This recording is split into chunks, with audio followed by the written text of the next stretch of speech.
Here we are, guys, in part 19 of this story. What if Naruto was smarter than he appeared to be in the manga? What if he resembled his father more than his mother, both physically and psychologically? Naruto is wise and powerful.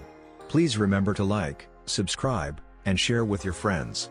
Now, let's begin. Naruto found himself back in the office of the Hokage. He idly wondered whether he had really thought this through when Kurama had presented the idea. Almost immediately as the thought crossed his mind, he discarded it.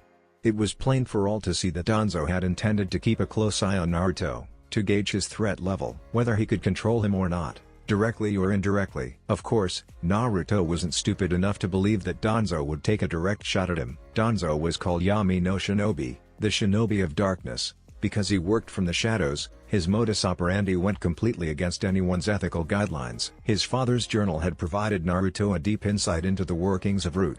And there was one thing that stood out the most. There was no shinobi more loyal to Konoha than Danzo. In fact, the man was so loyal, that he was willing to cross boundaries that no one would dare to. Now that he stood before Tsunade, Naruto wondered what the man would do. If he called Naruto out on the murder of a Konoha shinobi, Naruto was more than ready with his answer. And if he did, then he would have to answer just when did he have any authority to command shinobi. Tsunade leveled a stare bordering on a glare to her fellow blonde. Let's get to the matter. Naruto, I know that you are a very powerful shinobi, and a very intelligent one as well. Otherwise, you wouldn't have earned your bingo book entry. For as long as I have known, I have seen that you never perform an action of this level of depth without thinking it through.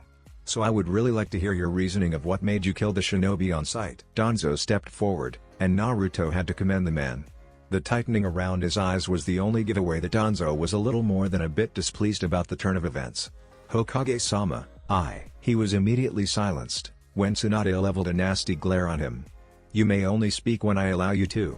Is that clear? Danzo immediately bowed his head.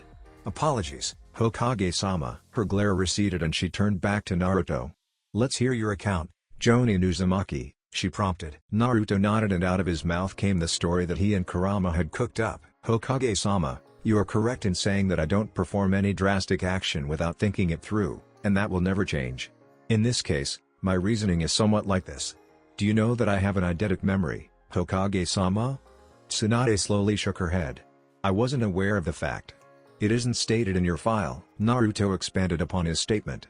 For those who do not know what eidetic memory is, I will explain. Having an eidetic memory means that everything that I see, hear, smell, taste or feel, I can recall all of that with near-perfect clarity, down to the small detail. I can even recall every conversation I have been part of that has taken place years ago. What is your point? Naruto glanced towards Danzo, who was frowning at him now. The point is, the shinobi that I just killed was of my age group, 15 to 17 years old. Isn't that correct, Danzo-san? By now, Naruto could almost hear the wheels turning in the Warhawk's brain as he tried to see where Naruto was taking this conversation. Almost cautiously, as if he were stepping in a minefield, Danzo replied. Yes, he was of your age. That just gives more credibility to my story then. Naruto pleasantly smiled. Thank you, Danzo-san. Turning to Tsunade, he continued his justification. As he said, he was of my age. But like I said before, I have an eidetic memory. Anything that I see, I remember and can recall perfectly. He brought forward his right hand, almost in a questioning gesture. And trust me Hokage-sama, every person, who is 2 to 3 years older, or equal of my age in this village, I know their name, and their face. By now everyone could see where this was going. Hiruzen didn't show it, but he was relieved on the inside that Naruto had managed to sort this out by himself. A glint of understanding entered Tsunade's eye, but she kept quiet, gesturing Naruto to continue. And when I saw the face of that shinobi, the first thought that entered my head was, who the shinobi was, and why he was attacking us in broad daylight.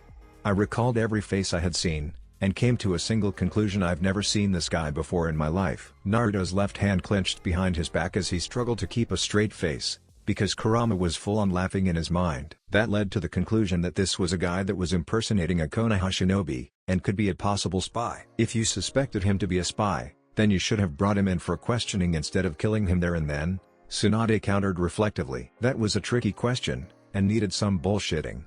That was the standard procedure when any suspicious individual was encountered.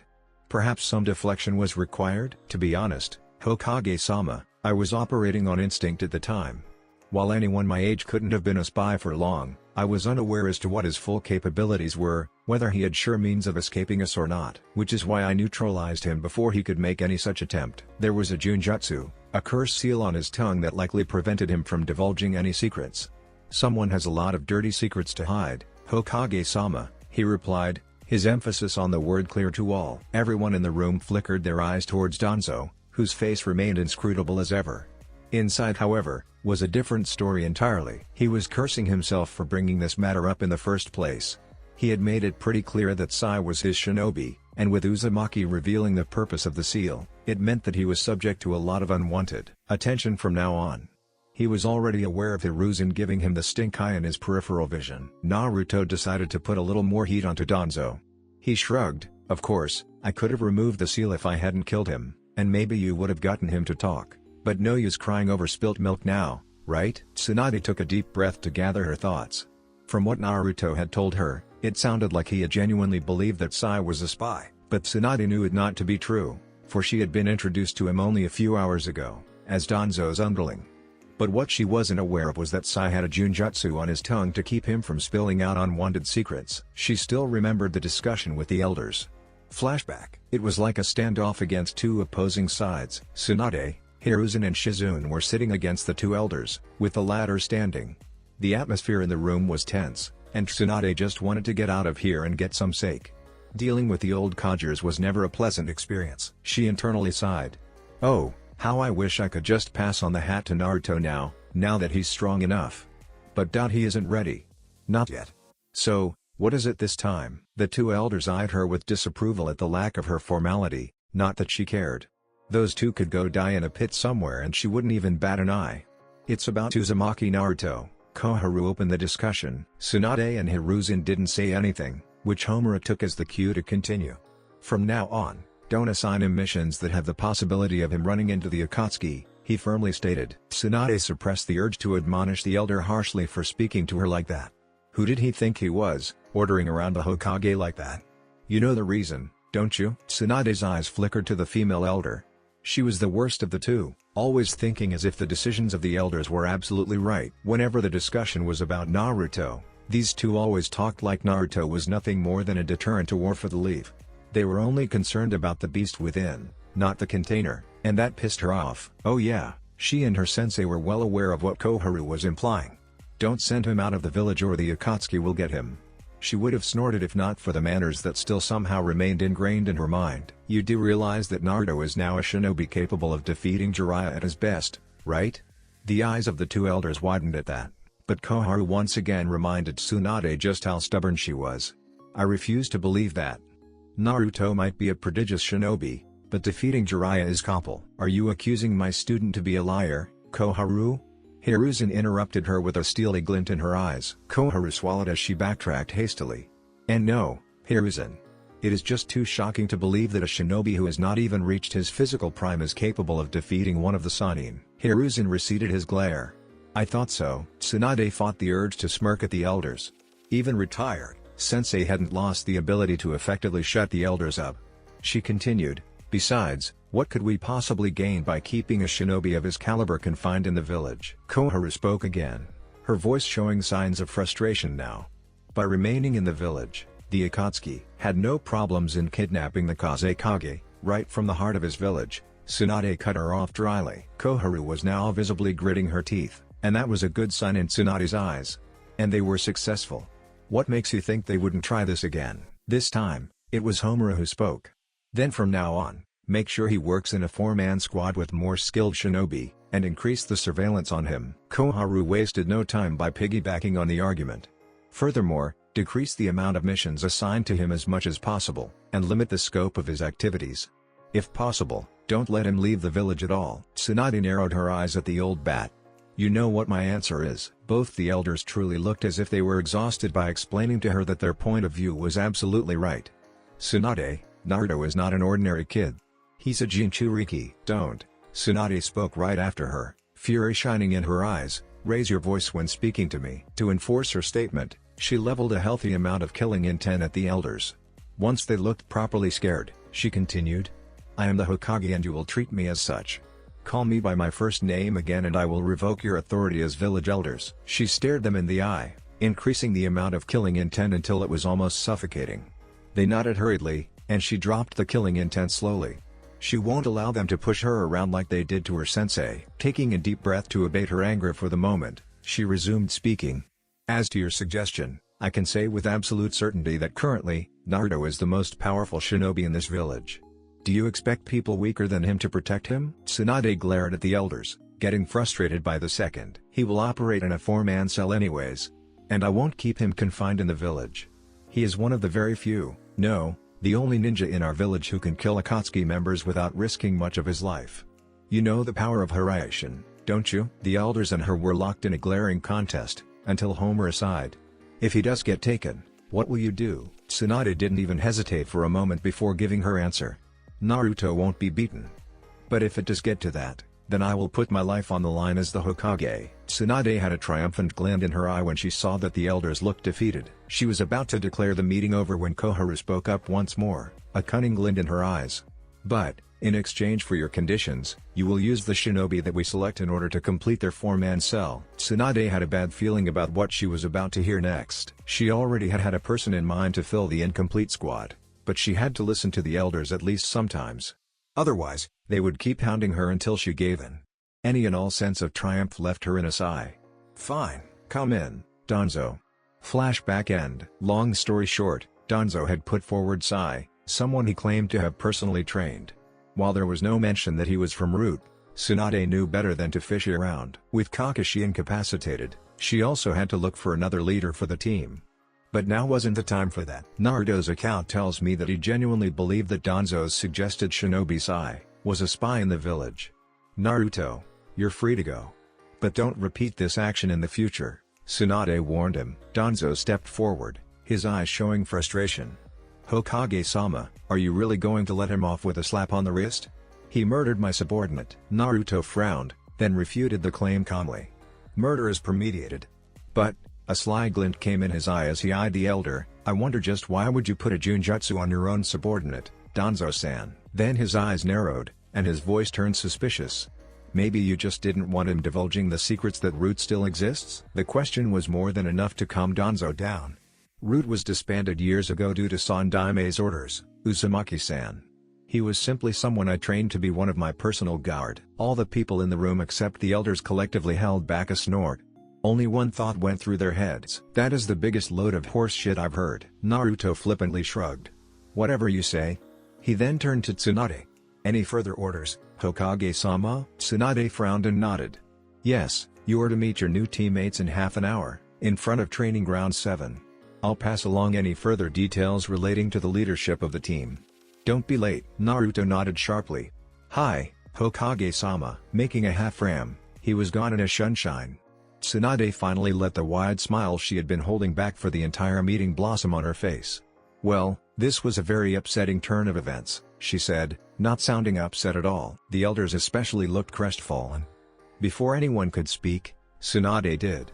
She wasn't going to give them a chance of outmaneuvering her this time. This would have been a setback if I didn't have a contingency plan. The elders looked up, confused. Contingency? Tsunade nodded cheerfully. Yes. A contingency named Uzumaki Haruto. The elders immediately protested. Hokage-sama, you can't. We don't know if he could be trusted. Tsunade held up her palm, stalling all complaints. What you know or don't is irrelevant. Naruto has given me his word that Haruto can be trusted, and that he will personally take responsibility if anything happens. And before you say he's not qualified, she didn't even bother to hide her glee. Haruto has proved himself to be a highly capable chunin just last week. And I was planning to put him on the team anyway before being persuaded otherwise by the elders. Danzo knew that he had lost his play on this. He himself had kept tabs on the other Uzumaki, and had to admit, the boy was just as good with his chains as Kushina, if not better. He had debated on whether he could somehow convince him to join the Root, but later discarded the idea. For every Uzumaki, family came first. And Haruto was too close to his cousin for Danzo to take the chance. If he didn't know better, and he really didn't, he would have thought that this was a masterful play by Uzumaki Naruto. Danzo. He gave no indication to his thoughts as he faced his leader. Tsunade gave him a shark-like smile. Not grin, but smile. I have no further need of your shinobi and as such, won't trouble you anymore. You may leave. Danzo gave a short nod, and exited the office. Things were spiraling out of his hand, and he needed to do some damage control. XXXXXXX. 20 minutes later, Naruto was standing with Sakura at the entrance of Training Ground 7, waiting for their new teammates. His pink-haired teammate didn't bother to hide her curiosity when she saw him coming. "Any idea who this new teammate and sensei will be?" Naruto shrugged.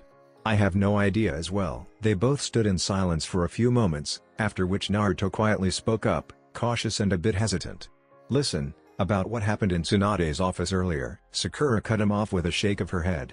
"No, it's fine. I can see where you're coming from," she sighed, memories of her Genin days coming to the forefront of her mind. "I could never see past Sasuke, the reality of our world. I never really got serious until the second phase of the exam. All I wanted was, for Sasuke to see me just like I saw him." She sighed once more, looking a bit depressed. "I used to be quite the bitch, huh?" Naruto quickly spoke up. "I never called you that." Sakura gave a chuckle, but it was humorless. "You didn't need to, Naruto." Naruto was impressed just how far his teammate had come. Admitting your own faults was the most difficult step to overcome and improve.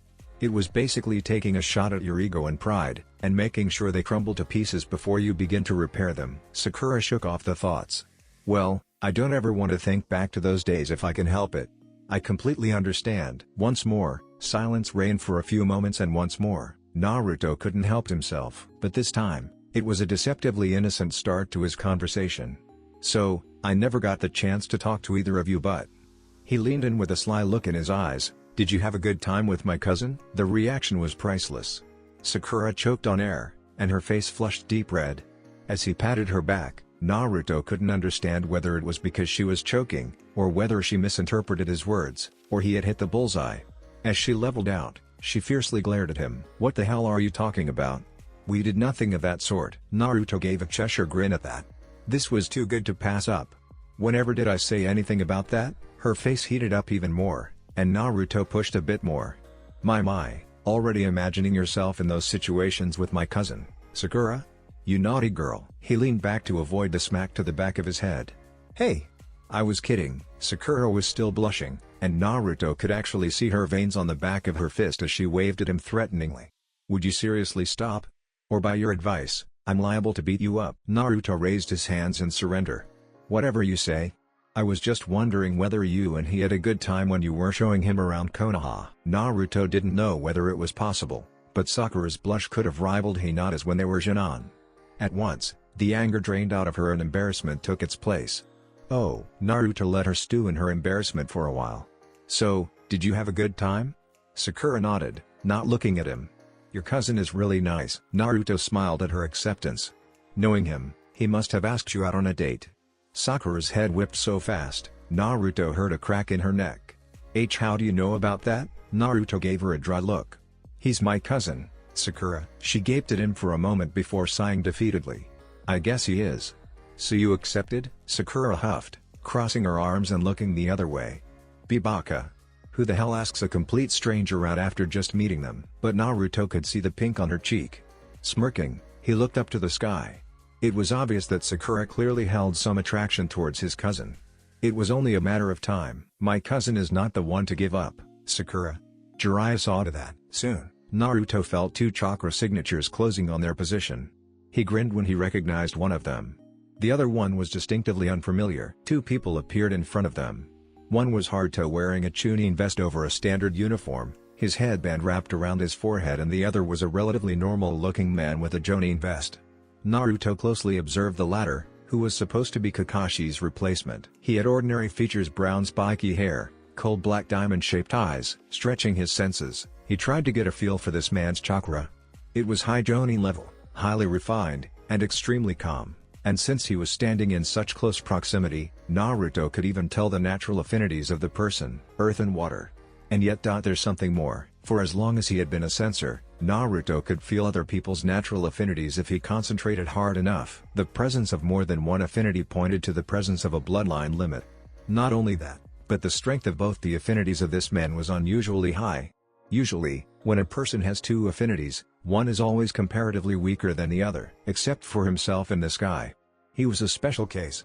And yet this guy. Naruto decided to leave the deductions alone for now. He smiled at the man, giving no indication of his thoughts. "Nice to meet you, I'm Uzumaki Naruto. You can call me Naruto." The man smiled as if amused. "I'm well aware, Naruto. You can call me Yamato." The man's calm expression hid most of his nervousness, and Naruto could detect a hint of insecurity in his tone. But still, call him? Not many people in village can match Kakashi's caliber, so where did Tsunade find a guy to replace Kakashi? The answer came to him the instant he finished the question. Anbu. Anbu were the Black Ops of Konoha. They operated in the shadows, without being seen or heard. They remained coiled like a snake and when ordered by the Hokage, sprung like a snake. They were supposed to be the best. Naruto turned to his cousin, who was grinning at him. He smiled softly. "So Tsunade chose you for Team 7, huh?" Haruto clearly couldn't resist bragging to his cousin about it. "Tsunade-sama saw fit to promote me to Chunin after the test.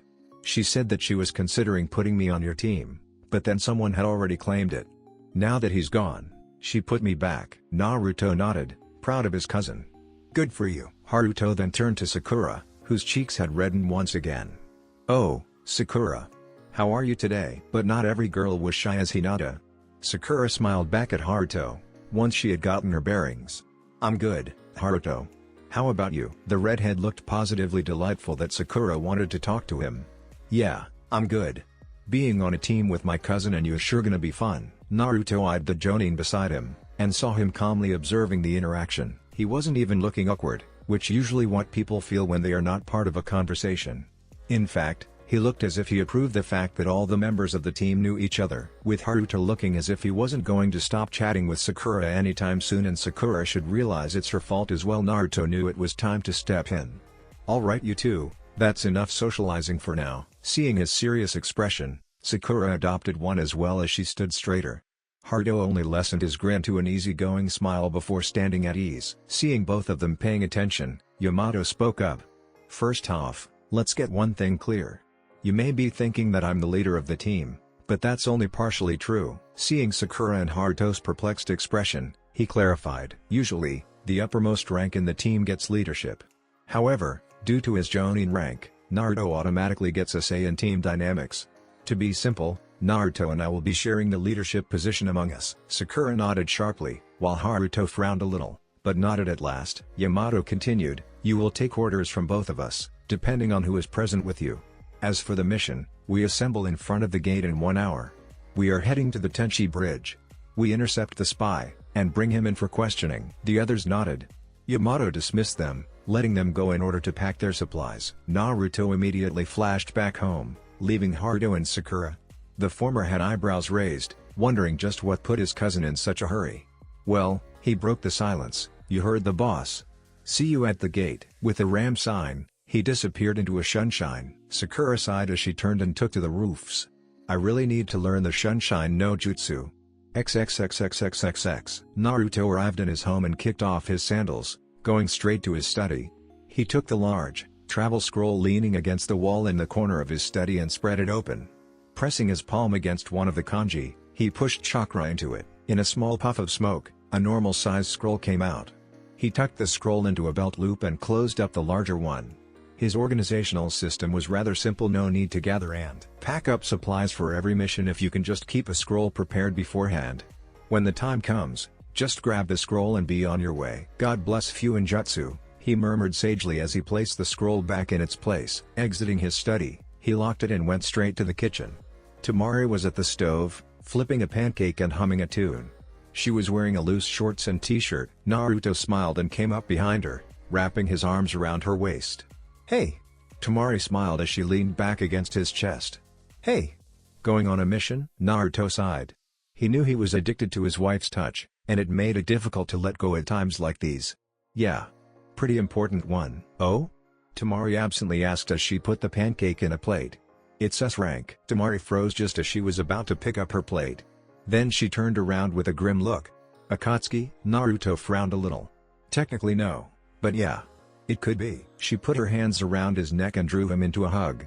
"Be careful, alright?" Naruto returned the hug gently. "I will." They stayed like that for a few moments. Kissing, making out and sex was great and all, but there were times when Naruto just enjoyed the gentle touch of his wife. Sometimes, just a hug was enough to express what one felt. This was one of those moments. But still, "Can I have a kiss before I go?" Temari giggled softly. We're married, Naruto. You don't need permission to kiss me. Naruto grinned as he closed the distance between them. I'm glad for that. Her lips tasted of sugar as he molded his with her. His right hand went to the small of her back and the other to the back of her neck, pulling her close and deepening the kiss. Tamari sighed as she rubbed his cheek where his whisker marks used to be. The area was still sensitive, and a pleasure point for Naruto. As she predicted, he purred low in his throat, his grip on her tightening. Soon, the kiss came to an end and Naruto pulled back reluctantly, because they needed to breathe some time. Naruto stepped back, but not before pecking Tamari's cheek one last time. I love you. Bye. With that, he flashed out. Tamari stood there in the kitchen, blushing and looking slightly dazed. I love you, too, Tamari whispered to an empty kitchen. She then broke out into a goofy smile, picking up her plate and sitting down to eat. The pancakes tasted extra good today, she mused. XXXXXXX. As they exited through the gate, Sakura couldn't help the feeling of nostalgia. Being in a new team, no idea what teamwork is supposed to be with her current members. As they kept walking, the silence between them gave way to awkwardness. Naruto had a dry expression as they traveled. Just who said it was forbidden to talk? You know, I won't cut your tongues off if you talked, he commented to the Chunin behind him and Yamato. Haruto was immensely relieved and started speaking immediately. Being silent for a whole journey was just not his thing. He started chatting away with Sakura, who was a little overwhelmed at first, but then started to reply to Haruto's comments bit by bit. She wasn't as social as Ino, but it wasn't that she was completely out of the loop. She smiled softly as Haruto almost seemed to get animated while talking, occasionally making wild gestures with his hands, but what surprised Sakura was that he kept his voice low, so as to not bother the Jonin walking in front of them. Sakura knew that Naruto preferred the least amount of unnecessary talking possible, and got annoyed when someone just kept talking without any need. That's surprisingly considerate. She listened as Haruto spoke in detail about the ingredients used by the Ichirakus in their ramen, believing that he would one day discover their secret. Sakura stifled her giggles with her hand. He's adorable when he geeks out. Her thoughts came to a stop as she took a mental step back. I find him adorable? Cute? Handsome? Taking a few moments to deliberate, she ultimately conceded. He's not that bad looking. And he is nice to be around also. While Sakura was lost in her thoughts, Yamato was carefully observing his new team. When Tsunade asked him to be the leader of Team 7 in place of Kakashi, Yamato admitted that it floored him. He had a high amount of respect for Kakashi-senpai, who was a legend during his Anbu days. He was a damn good leader of their Anbu team, and when he retired, Yamato was given his position. He knew much about leading teams, having led one of the most successful teams in Anbu for years. One crucial element about working in a team was that everyone should be comfortable enough with everyone for the team to function successfully. Right now, he could see that this formation of a team actually had potential to be the best. The relationship between Naruto and Sakura, the original members of Team 7, seemed to be well maintained, so there was no problem there. Sakura also seemed to be pretty comfortable with Naruto's cousin, given how she's been talking to him for a while now. It was also pretty obvious that the redhead had a crush on the pinkhead, and while being in a relationship with your own team member was frowned upon, because it could disrupt the entire team's performance, there should be no problem if they kept it off-field. From what he knew about the Uzumaki clan, they valued family the most. Naruto and Haruto were cousins, enough said. Yes, this team will work out just fine, but while the relations between team members played an important role, their ability to work with each other did as well. Naruto and Sakura had worked together in the past, and know how to go about it. Naruto and Haruto may have worked together, but Yamato couldn't be sure. Haruto was good, no, he was better than good. Otherwise, he wouldn't have made Chunin on the first try. But did the redhead know how to work with Sakura? Yamato frowned. This team was a completely new team, and this was their first mission. They hadn't even worked out on how to work with each other. Maybe I can get them to do a practice run. We do have 5 days, after all. They walked for a while more before Yamato suggested they rest. You guys must be tired, so why don't we stop for a while? I know a nearby place that has hot springs. Haruto lighted up at the prospect of relaxing in an onsen. I'm game. Sakura also nodded excitedly. Sounds great. Naruto smiled as he shrugged. I don't have a problem. 20 minutes later, the three males were relaxing in the onsen with content expressions on their face. Haruto sighed as he slipped deeper. Man, being in an onsen never gets old. Yamato smiled happily and nodded his agreement. This is actually a good way to bond with each other. Naruto, who was washing his hair underwater, came up at that moment. That was your goal for this onsen then, Yamato? Yamato chuckled as he rubbed his neck sheepishly. Not to doubt your bonds with your teammates, Naruto. But this is a very fresh team. I just wanted to be sure. It's alright, I can see your angle. Naruto waved away the man's nervousness as he got up to get out. Haruto groaned as he covered his eyes. Man, give us a warning before you flash us with your junk, man, he exclaimed, a little more than annoyed with his cousin's shamelessness. Naruto chuckled as he wrapped himself up with the towel and got out. I'll keep that in mind. He then glanced towards the women's side of the springs. I wonder if she's done too. I need to talk to her about something, he muttered. Haruto's eyes, which were closed in bliss, snapped open as if a great secret revealed itself to him. That's right, Sakura is on the other side, isn't she? A leer worthy of Jiraiya appeared on his face. A heavy blush, which would have been light under normal circumstances, appeared on his face. Slowly, he began to move towards the women's side of the springs. Naruto sighed as he noticed his cousin start moving towards the bamboo wall separating the men's and women's bath. It wasn't that Haruto was a pervert, not at all. His cousin respected women and their boundaries, but one did not spend an extended amount of time with the biggest pervert in the nations and not pick up some perverseness. If it was any other girl, Haruto wouldn't have even entertained the thought. Naruto didn't fault his cousin. He faulted his godfather. Damn you Jiraiya, he called down to his fellow Jonin. Oi, Yamato. Yamato turned, a bit surprised. What is it, Naruto? Naruto nodded towards his cousin. Better stop him before he gets too far. I'm going to the changing room. Yamato looked towards where Haruto was going. He closed his eyes and called out. Haruto-kun, let me tell you an interesting story. That managed to stop the redhead from progressing further. He turned back with a curious expression. What? Yamato pulled up his scary face that he used to scare his team and began. When Jiraiya-sama was a Jonin, he almost died once, but not in the field. He was pleased to see that the boy looked properly scared. Continuing in a tone as if telling a horror story, he resumed. That was because he did what you're attempting to do now. Haruto took a visible gulp. He didn't like where this story was going. It is said that Tsunade-sama beat him to within an inch of his life with her strength, by breaking every bone in his body. Yamato suppressed a laugh when he saw the Chunin began shaking. Dropping his face, he got out and wrapped a towel. I wonder what Sakura will do, he wondered before walking away. Haruto turned back to the wall that separated him from Sakura. Suddenly, it seemed a lot more ominous than before.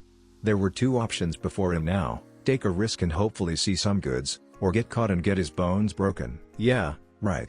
He was smart. XXXXXXX. The next morning, Naruto was surprised to find out that Yamato was already awake. Then again, he was Anbu, he reasoned with himself. He got ready and for the next hour, he discussed with Yamato the plan for the mission. At 7 am, he looked towards Haruto, who was asleep with a bit of drool escaping his mouth. He woke his cousin up with a shake. Haruto, wake up. It's time to go. The redhead slowly opened his eye, scrunching heavily. He was in deep sleep, damn it, but if he asked for 5 more minutes, Naruto would dump water onto him. There was no snooze button for his blonde cousin. Alright, I'm up, he mumbled, sitting up. Naruto nodded before getting dressed. Yamato, who was already sitting ready, asked him to go and see if Sakura was ready or not. Naruto nodded and walked out of the room towards Sakura's. He knocked on her door thrice. Sakura, you up? 1 second. Naruto nodded. Get ready, we're moving out in an hour. An hour later, they were back on the road. Their journey was slightly different from yesterday though. Haruto was explaining to Sakura how his chains work. See, the simplest explanation is that my chains are an extension of myself. I think of them as having extra limbs. Only they feel more than that. It's like having hands and fingers at the same time, Haruto said, nodding to himself as if that made absolute sense. Sakura had the driest deadpan Naruto had ever seen on her. Hands do have fingers, she stated derisively. Haruto backtracked, shaking a finger at her. Not in the way you're thinking of. By now, even Yamato was glancing back oddly. Naruto didn't bother turning, he just smirked. He knew exactly what Haruto was trying to say. Haruto continued with his explanation, looking completely serious. I can manifest a large number of chains, but the fact is, the human brain has long since adapted to coordinate only 4 limbs. So even if I manifest, say, 20 chains, I can only move them in one direction, towards one target. Get it? Sakura gave an expression of realization. Oh, so that's what you were trying to say. Haruto looked mildly offended, but continued. For the longest time, I couldn't control my chains separately. It's like trying to write with both hands at the same time. Sakura looked at him annoyed. Couldn't you have said that at the beginning? Haruto looked confused. But it was exactly what I said. Sakura took a deep breath and counted to 10. It wasn't Haruto's fault, she told herself. Everyone understands a concept in their own way. Haruto's just happened to be a bit unconventional. But it's rather sweet how hard he is trying to explain it to me, she thought with a small smile. Lost in her thoughts, she almost missed the next part of his explanation. So Jiraiya-sama had me practice writing one thing, my first name, with multiple chains at the same time on the ground. When I got that, he made me do the same thing, only this time, I had to write my surname with another set of chains at the same time. Sakura winced a little. That sounds tedious, Haruto shrugged. It was at first, but I got better. Soon, night fell and Naruto suggested to Yamato that they set up camp. The other Jonin nodded and together, they found a small clearing. Only when Yamato demonstrated his perception of the phrase setting up camp, was when Kurama went berserk. Makuten, Shichuka no Jutsu. Just in front of them, a giant house made of wood sprung up. Naruto kept quiet, busy pacifying an enraged Kurama. Sakura on the other hand, chuckled dryly. You call this camping? Yamato himself chuckled. It's not as grand as it looks. Trust me. Without another word, Haruto and Sakura walked inside, leaving Naruto and Yamato alone. The brown-haired Jonin looked to the blonde. Naruto? Naruto smirked while crossing his arms. Makuten, huh? Never took you for a senju. Despite what it looks like, I'm not a senju. I wasn't born one, Yamato denied calmly with a shake of his head. And I was briefed, albeit very little, about your control of the Kyuubi. I was assured that I wouldn't have to worry about you going on a rampage. To Yamato's surprise, Naruto chuckled. Don't worry, I'm not insulted. Only a little surprised that Tsunade has a contingency plan for me, he said deferentially. With that, he walked inside. Yamato wiped off the sweat on his cheek before doing the same. He had almost forgotten that he was dealing with a major political figure, and to offend those was almost tantamount to suicide. Once inside, Naruto found that Yamato was indeed right. There was nothing grand on the inside. But the fact that it was an indoor setup was more than comfortable. He removed his sandals, walked to the pair of chunin and sat down beside Sakura, all the while calming Kurama down. The nerve of the woman to do this? Calm down, Kurama. I'm sure she knows that I can control your power. He's probably here for a just-in-case scenario. Humph. Just seeing wood grow like that makes me want to tear the guy apart. You hated Hashirama that much? Damn tree hugger handed us out to the other villages like candy. Of course I hate him. Naruto just let the fox be until he cooled down on his own. As Yamato settled down, Naruto clapped to get everyone's attention. Alright guys, time to discuss the mission. His hands rested on his knees as his tone became authoritative. Today morning, me and Yamato came up with a plan on how the meeting will go. He turned to Sakura. Sakura, I want you to give Yamato some key information on Sasori. His appearance, behavior, voice. In this team, we two are the only ones to have seen him, but you have fought him, so you might have some additional info that I don't. Yamato Teiko is planning to go as Sasori? Sakura asked curiously. Yamato nodded. The spy will be expecting Sasori. He might see through the disguise, but we'll cover any base that we can. My appearance as Sasori should put me close enough to him so that I can capture him in case he escapes. If he is a spy in Orochimaru's ranks, he will no doubt be extremely careful, Haruto pointed out. There is a high chance of probability that this is a trap, Naruto added in. Which is why Yamato will go first. The rest of his will hide as best we can, and wait for his signal. That said, just as a reminder, this mission is of reconnaissance. Our objective is to just capture. If a fight ensues, we must keep the target safe. If he is killed however, a valuable source of information will be lost, Yamato said, looking in everyone's eyes to emphasize the importance of why their target should be kept alive. Naruto overlapped his fingers. Because there is so much that can go wrong in this mission, I have come up with an addition to this plan. Yamato blinked. He didn't know about this. Naruto looked at Yamato. Before we go to the bridge to meet the spy, I'll create a barrier a few miles away from the site. It will be a barrier that will put our spy to sleep seconds after he arrives in it. The second he tries to run away, I'll jump in and flash him away. Yamato pondered over this idea. He was the one supposed to be meeting the spy, and there would be some distance between him and the team. Naruto would have to move very fast if the spy made to escape. But, this idea was actually better than Yamato attempting to capture himself. All Naruto needed to pull this off was to touch the spy, and he would be theirs. It was a brilliant strategy. Yamato nodded his consent. That's a very good idea, Naruto. So the strategy is like this, I restrain the target, and Naruto moves in and flashes him away. If a battle is inevitable, then we'll fight in pairs. The pairs will be Naruto and Haruto, Sakura and I." Naruto coughed into his fist. "Actually, it would be better if you were paired with me, Yamato. If Sakura were to be paired with you, she'll be fighting close range while you'll be fighting mid-range. And while your Mukuten is good and all, something a bit more versatile would be better. Or else Sakura would just be running around, chasing her enemy." Yamato quirked an eyebrow. "A bit more versatile?" Naruto nodded. "Haruto's chains are well capable of following the target and capturing them. They are considerably faster as well.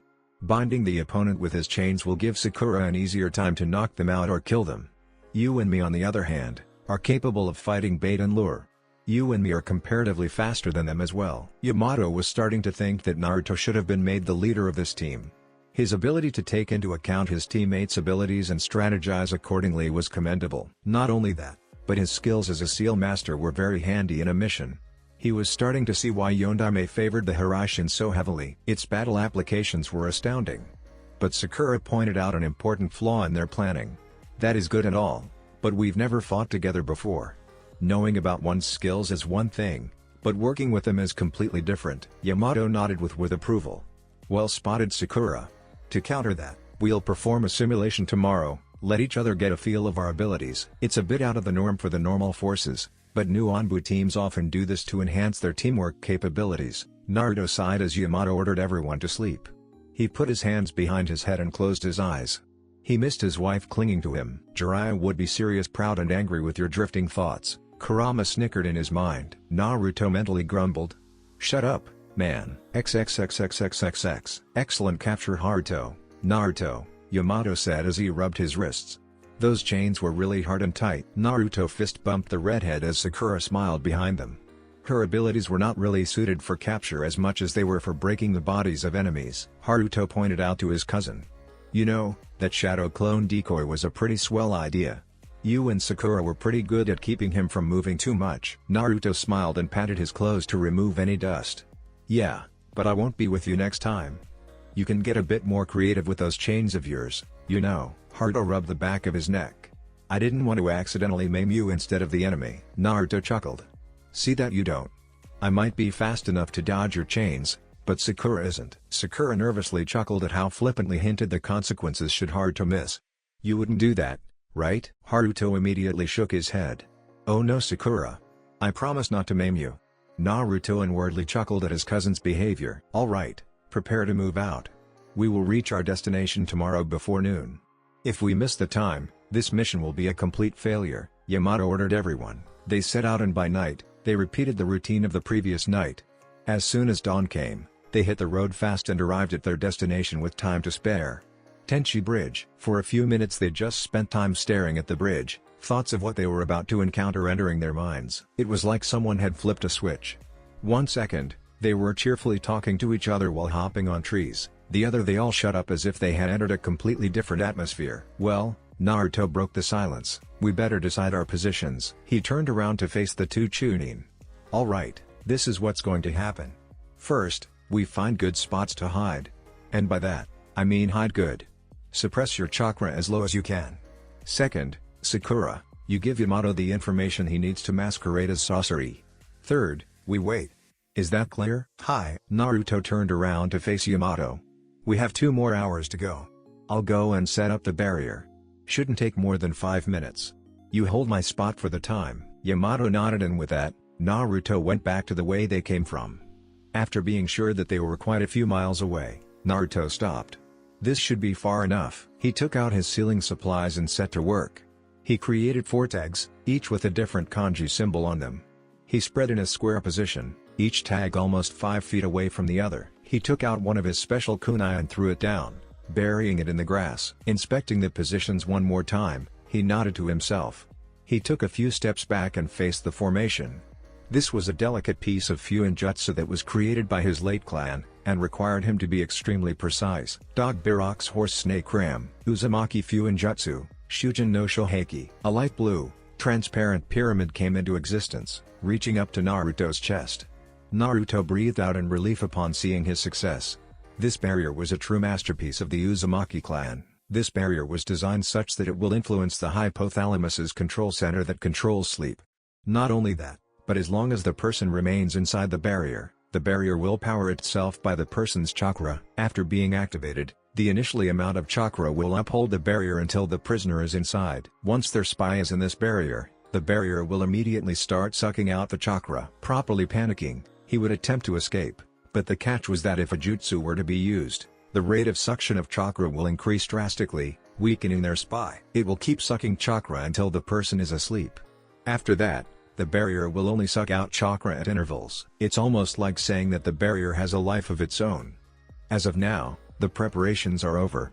All left to do is to wait for the spy. Naruto turned back and was about to flash to Haruto's mark when he stopped. He turned back to the barrier and stared at it thoughtfully. A barrier in the middle of the forest was a strange sight indeed. A sly grin stretched at his lips as he took out his sealing supplies again. He was suddenly feeling inspired. Oh, I can't wait to see everyone's faces when they see what I've done. After finishing up, he packed up and flashed to Haruto's mark. The redhead jumped slightly, calming down once he saw who it was. I'm never getting used to that, he grumbled. Naruto patted his shoulder sympathetically and just walked out of the hiding spot, towards Sakura and Yamato, who were finishing up with the disguise. He worked out the signal with Yamato, marked him, and once they were done, Sakura went back to her hiding spot. It was just a matter of waiting for the man. It didn't take him much time. The guy was prompt, arriving at the other end of the bridge 5 minutes before noon. He was covered in a gray robe with hood, from head to toe, to hide his features from being seen. Naruto kept his senses active, looking out for anyone who might have followed the guy.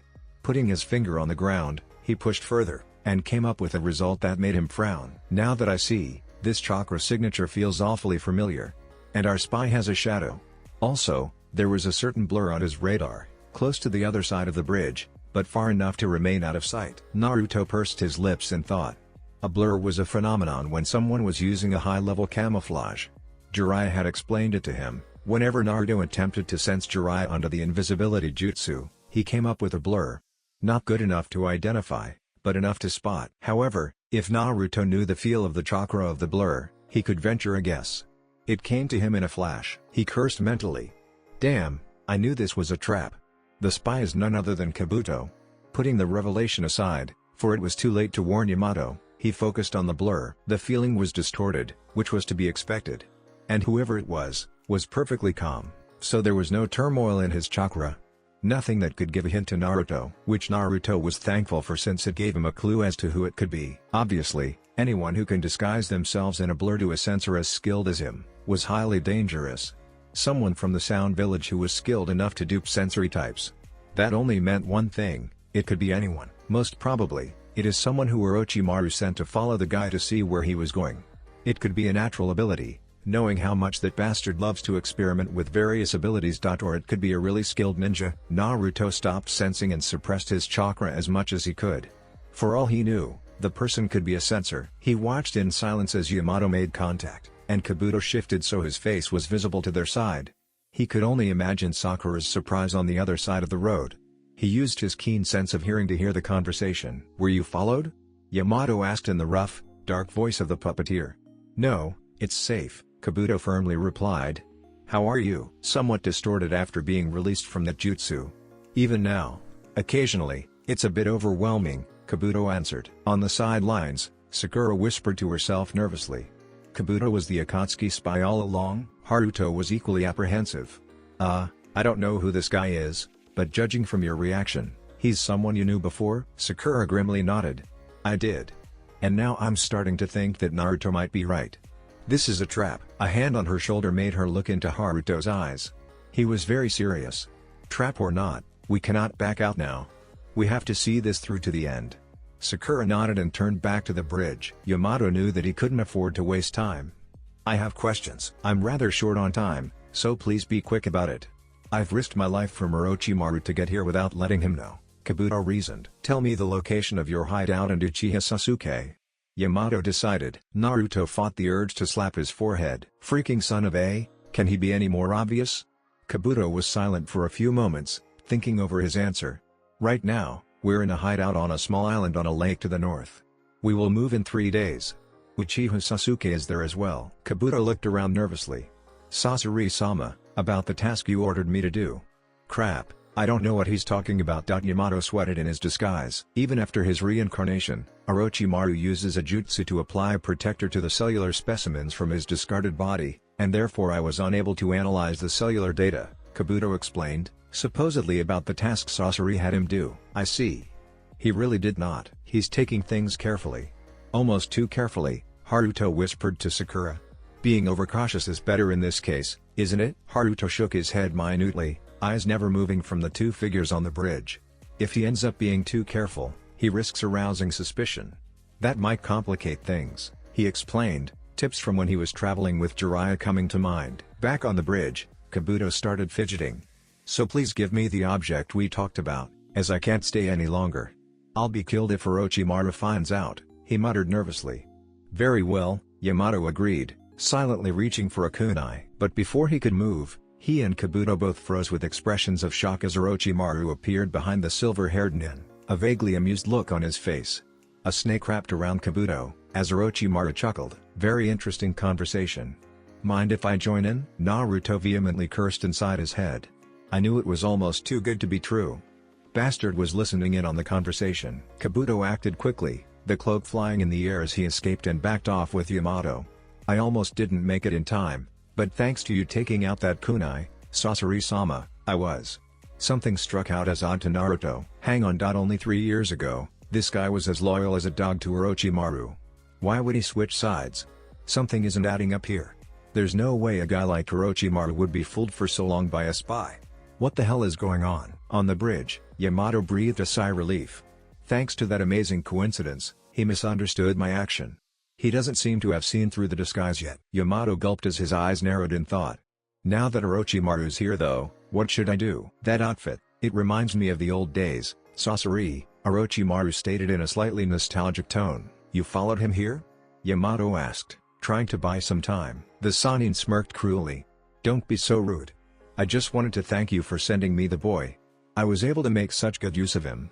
Whenever I develop new techniques, I have to test it out on 100 live subjects. But thanks to this boy's medical ninjutsu, I was able to use the same test subject again and again.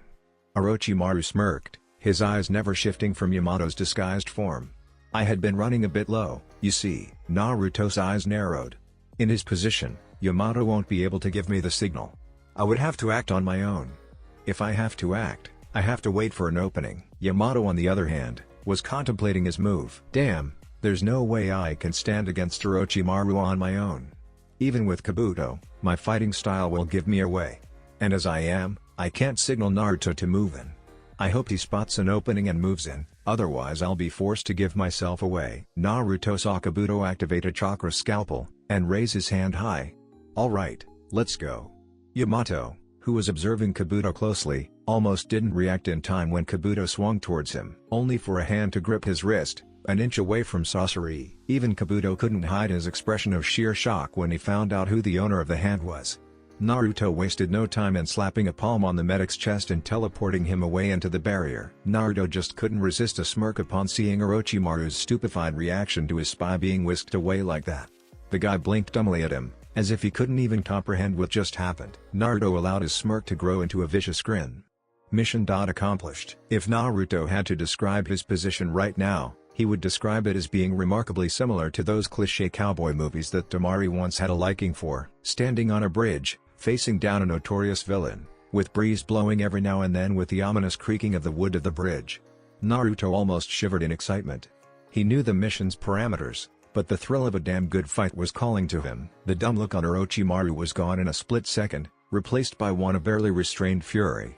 Naruto was all too happy to gloat in his face. How's it hanging? Orochimaru's eyes narrowed to the point they really looked like slitted eyes of a reptile.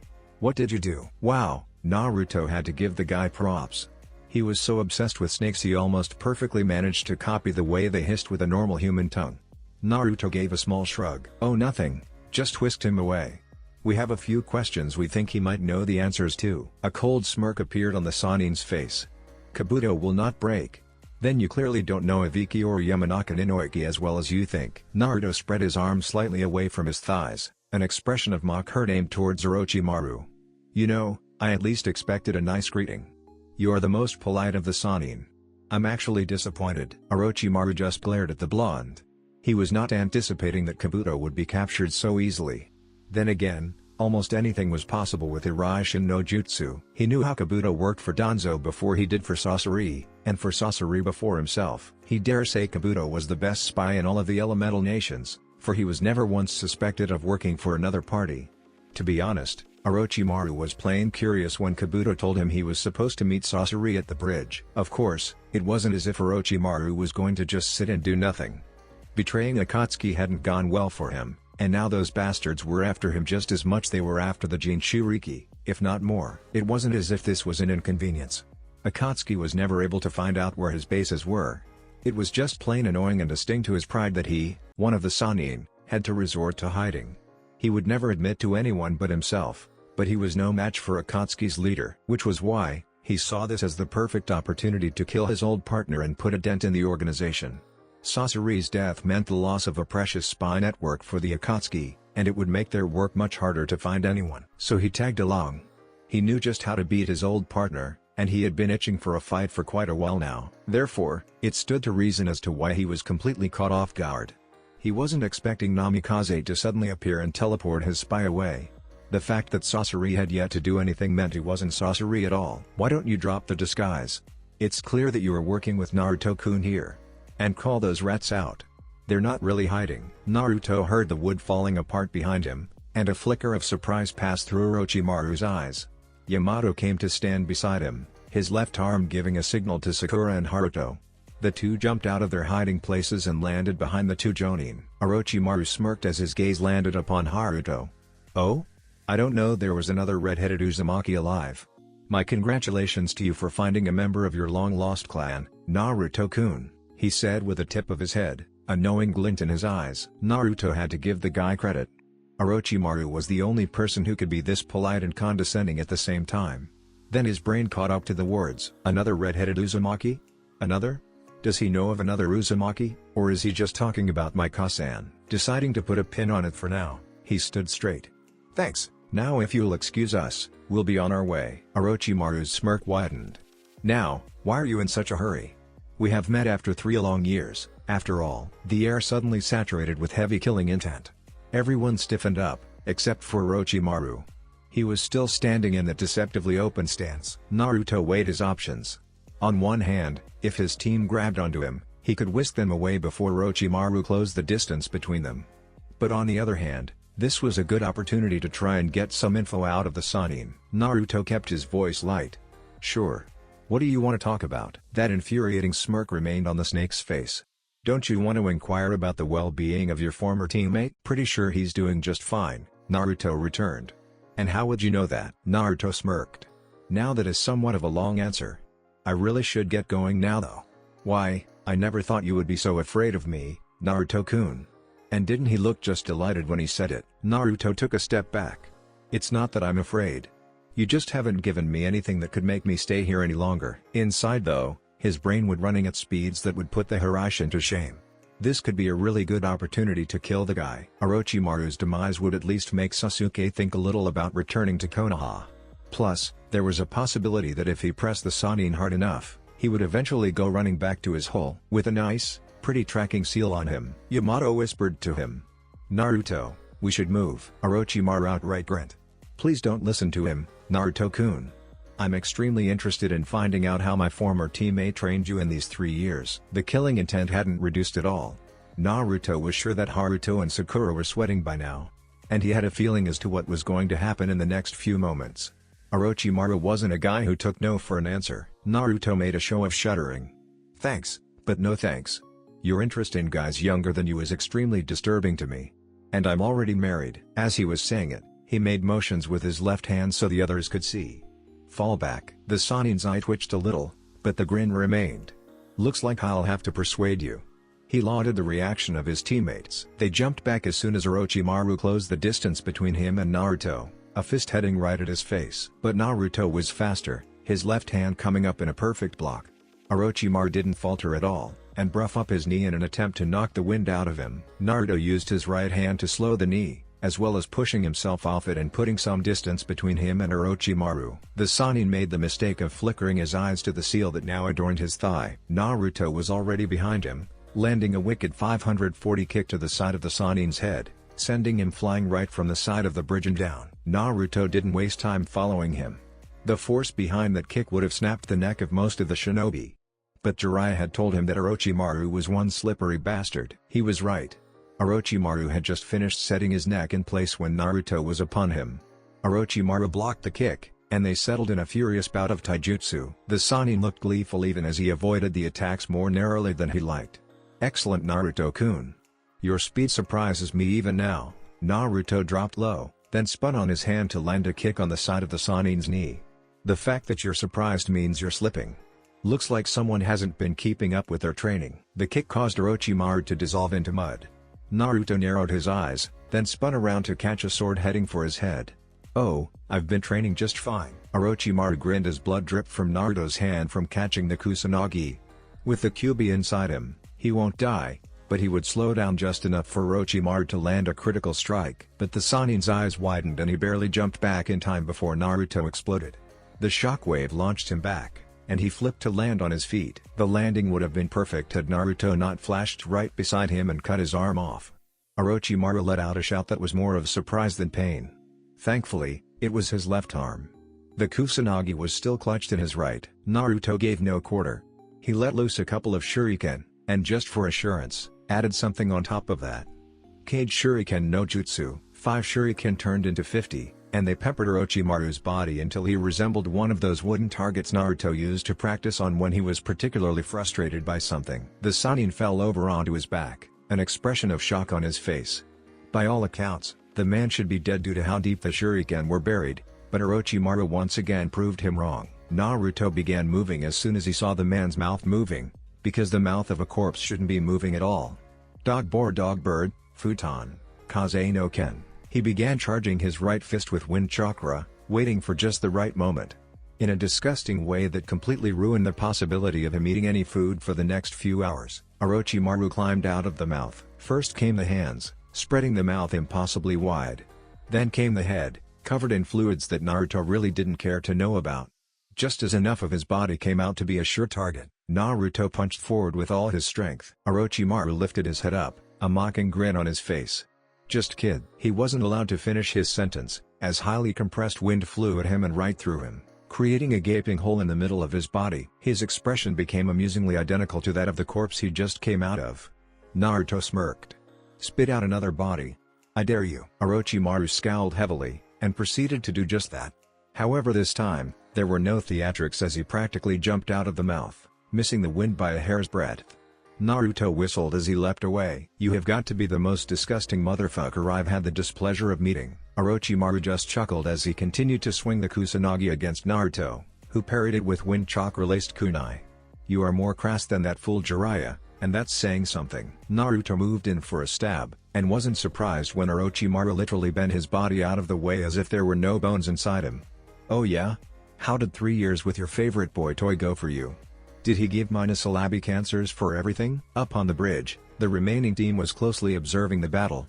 Sakura had wide eyes full of shock in them. She knew she really shouldn't be surprised that Naruto had gotten this good. He'd taken care of Kakashi-sensei like it was nothing, but Orochimaru was a whole another level. To force Orochimaru of the Sannin into a corner not once, but twice, she didn't have any words to say. Damn, it's like that time when Naruto was up against Jiraiya-sama. Haruto whistled in appreciation. Yamato couldn't quite hide his surprise at that. Naruto pushed Jiraiya-sama in a fight, and beat him, Haruto added nonchalantly. He then glanced at Sakura, who was looking at him with her mouth open. He chuckled and gently pushed her chin up with his hand. Close your mouth, Sakura. Flies aren't that tasty. Turning to Yamato, he asked. If Naruto manages to kill him, will it be good for us? Yamato's mind was working at a furious pace. If Naruto does manage to kill Orochimaru, it would be quite beneficial to Konoha. One less person to worry about who's concerned with destroying their village. But the mission was already complete, and he tried to see the situation from Naruto's standpoint. Naruto very well knew that the mission was complete, so why was he engaging the rogue Sannin? Trying to buy his team time to get to a safe distance? Or was there something else in his mind? We'll wait for Naruto. It looks like he has the situation handled. If it becomes too tough for him, then we'll step in, he decided at last. Below them, the fight was escalating.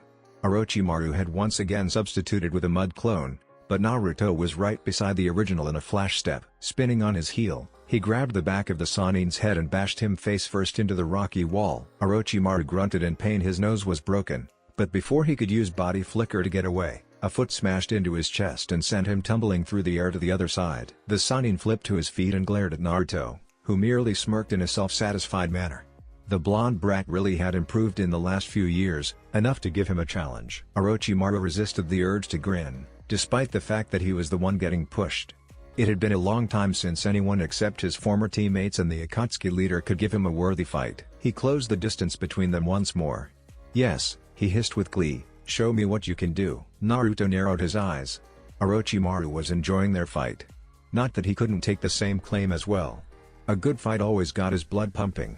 It was just that, he didn't know why the Sanin was fighting him. An obvious reason could be that he wanted to assess what he was capable of right now and then catalog it later so he could teach Sasuke to counter his moves. But it wasn't as if Naruto had gone all out. He was still refraining from using the Rasengan and its variants. He would stick to the regular Rasengan for now. And he really needed to get the damn sword out of Orochimaru's hands. His Jonin vest had already received 2 cuts from it. The sword came from above, and he used a move that Jiraiya had taught him. The move was particularly useful to disarm opponents of their weapons. He curled his right hand into a fist, with the bend of his index finger protruding from it. He moved and jammed the finger onto the underside of Orochimaru's right wrist just as it was coming down, causing the Sanin let go of the sword with a surprised grunt. A well-placed palm thrust sent him back skidding a few feet. Naruto smirked as he held the sword from its handle. "You want to see a magic trick? I have a sword in my hands." He waved it, "and now I have no sword." Indeed, the sword vanished from his hands, almost as if he never had it in the first place. Orochimaru snarled viciously. It had taken him a long time to acquire Kusanagi no Tsuragi, and now this troublesome blonde had taken it right out of his hands. He hissed out, his patience dangerously thin by now. "Where is it?" The blonde bastard had the nerve to put on a show of being confused. "What, your sword?" "Yes." Naruto put his hands up. "Whoa. Calm down, man. I sent it to somewhere," he finished with a shit-eating grin. Above them, all three jumped when a sword suddenly appeared right in front of them. Sakura managed to stammer out, "That's Orochimaru's sword." Yamato picked it up, looking at it in part awe and part shock. "Kusanagi no Tsuragi, it's one of the legendary blades of the world, even more than the 7 blades of the mist." Haruto peered at the sword from his position. "What's so special about this sword?" Yamato turned to him, a smirk on his face. "The blade is coated with a poison that has no counter. And it can extend beyond its length, any length that the user wants. And Naruto took it from Orochimaru." Yamato turned back to the fight with a smile. "Guess it's coming back with us to Konoha now." Down below, Orochimaru snarled, his patience and rage snapping like an eruption from a volcano. He took a deep breath, but before he could bend down and unleash one of his deadliest techniques, Naruto was right in his face, so fast that he wasn't able to block in time. The fist crashed into his nose, sending him flying back. He substituted with a rock that took the second hit. A small sense of confusion hit him in the haze of dizziness. That wasn't the Hiraishin. How is he moving so fast without it? But Naruto was right there, again. A kick literally to his ass sent him in the air. Naruto whipped out 7 of his special kunai and threw 6 of them right at Orochimaru. Just as they were about to reach him, he flashed. Hiraishin, Tengoku Chuman. He flashed to the first one and slashed. He flashed to the second one and slashed. As Orochimaru went higher, Naruto flashed to the kunai closest to the Sanin and slashed. 6 slashes later, he flashed right behind the Sanin and stabbed Orochimaru right in the back of his neck. The force behind the swing sent him crashing to the ground. Naruto landed, keeping an eye out for another body coming out through the mouth. His kunai buried themselves into the ground behind him. Gotta hand it to him. He really does shed skin like a snake. Sure enough, Orochimaru leapt out of the corpse's mouth, an expression of rage on his face. Never in his life had he had to use his customized substitution jutsu so many times in a fight. His reserves were rapidly depleting, and judging by the aggravating smirk on the blonde's face, he knew it too. Sinai Jashu. Snakes came out of his sleeves and raced towards Naruto, who cut them down with clean, precise slashes. "Anko-sensei used to do the same until I figured out how to cut things with wind," Naruto revealed in a tone that said, "You are an idiot if you think this would work on me." But Orochimaru was smiling now, looking particularly pleased. It was almost as if the earlier anger at losing his sword was forgotten. "So Anko-chan trained you, did she? That would explain certain elements of your taijutsu, Naruto-kun. Tell me, how is she?" Naruto smiled back, but it was all teeth. She's just fine. You on the other hand, are not going to be. Orochimaru grinned as well. Won't I? He then bent down, and to Naruto's complete disgust and that of his team, puked out thousands of snakes that rapidly began closing the distance between them and Naruto. Naruto was informed by Jiraiya that this was one of Orochimaru's signature jutsus, Mandara no Jin. 10,000 snakes indeed, Naruto thought as he created a shadow clone. Both of them vanished in a flash step, appearing on Orochimaru's either sides. The snakes split, one half going for the clone and the other going for Naruto. Naruto's fingers flicked out a seal card from behind, and just as the snakes converged on him, he vanished once more. The clone had flash stepped at the same time, going right into Orochimaru's space. Hands in a ram seal, he activated a paralysis barrier, freezing him and a portion of the snakes, along with Orochimaru. The Sannin grit his teeth as he tried to move, knowing one of the Naruto was still somewhere. The original appeared back at his old spot, and palming the card, he slammed it on the ground. An array sprang forward from the card, forming a seal design until it stopped, circling Orochimaru and the clone. Naruto smirked and pulsed his chakra, activating it. The seal patterns glowed orange, and Orochimaru realized too late what Naruto was intending on doing. Boom! A spectacular explosion lit up the grounds, the pillar of fire going high up into the sky. That seal card was one of the ideas Naruto got from reading manga about an old guy who could use fire in a way no ninja could. Haruto, Sakura and Yamato used their hands to shield themselves from the shockwave. What the hell is that? Sakura managed to scream out, loud enough to be heard. A sealing technique, Haruto answered just as loud, grinning stupidly. He was inspired. Naruto, who had flashed away, observed the explosion with appreciation and pride. The Hellfire card was one of his favorites when it came to blowing things, namely a large number of enemies on a battlefield, up. If Orochimaru survived that, then it meant Naruto could finish things up here. There is no way that guy has enough chakra left to stay in the fight, not against a Uzumaki and definitely not against the Kyuubi Jinchuriki. Naruto would always win in a battle of attrition. Naruto flashed to the kunai that were buried in the ground after his Hiraishin attack. Everything was on fire, but there was no sign of Orochimaru. Naruto kept glancing around, trying to find the elusive Sannin. There was no way Orochimaru would let Naruto think that he scared him off. His neck buzzed, and he jumped back just in time, for Orochimaru suddenly burst from the ground in front of him, poised as if he was going to stab him just with his hand. Naruto landed a good distance away. He grinned. Nice job. You're the first one who survived my Hellfire card. Orochimaru was panting as he gained his footing. It was extremely fortunate for him that he still had enough chakra to spit out one last body, otherwise he really would have been killed. Damn that clone, paralyzing him in place. He would have pulled off a substitution at the last moment if not for the barrier. The clone had vanished the moment explosion took place, and he had taken the full brunt of the explosion for a full second before escaping. Not only did he shed skin once more, but he also performed Moguregakure no Jutsu without hand seals.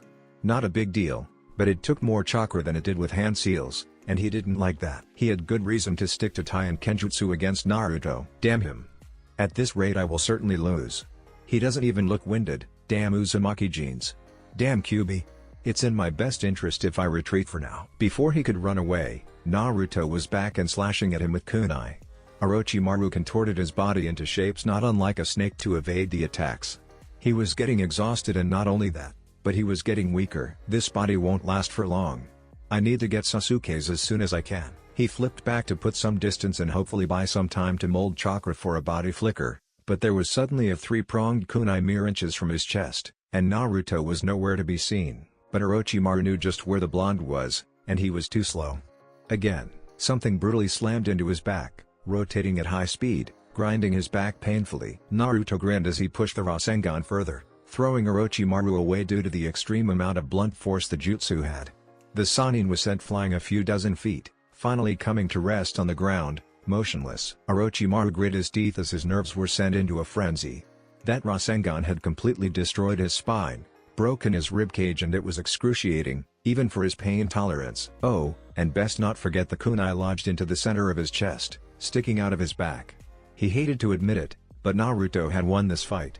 There was only one way to get out of here now, and it was tricky, but he was sure he could get the timing just right. He could hear the footsteps closing in. Carefully, very carefully, he began to mold his chakra.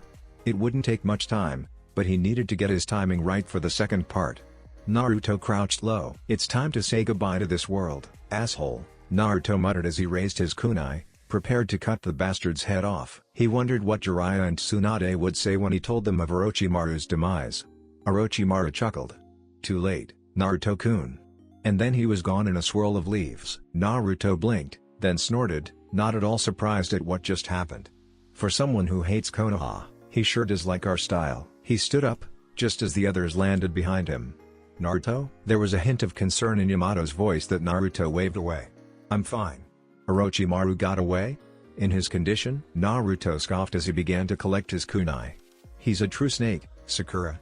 I wouldn't be surprised if he just spit out another body after arriving where he meant to go. Yamato stepped forward, a serious frown on his face.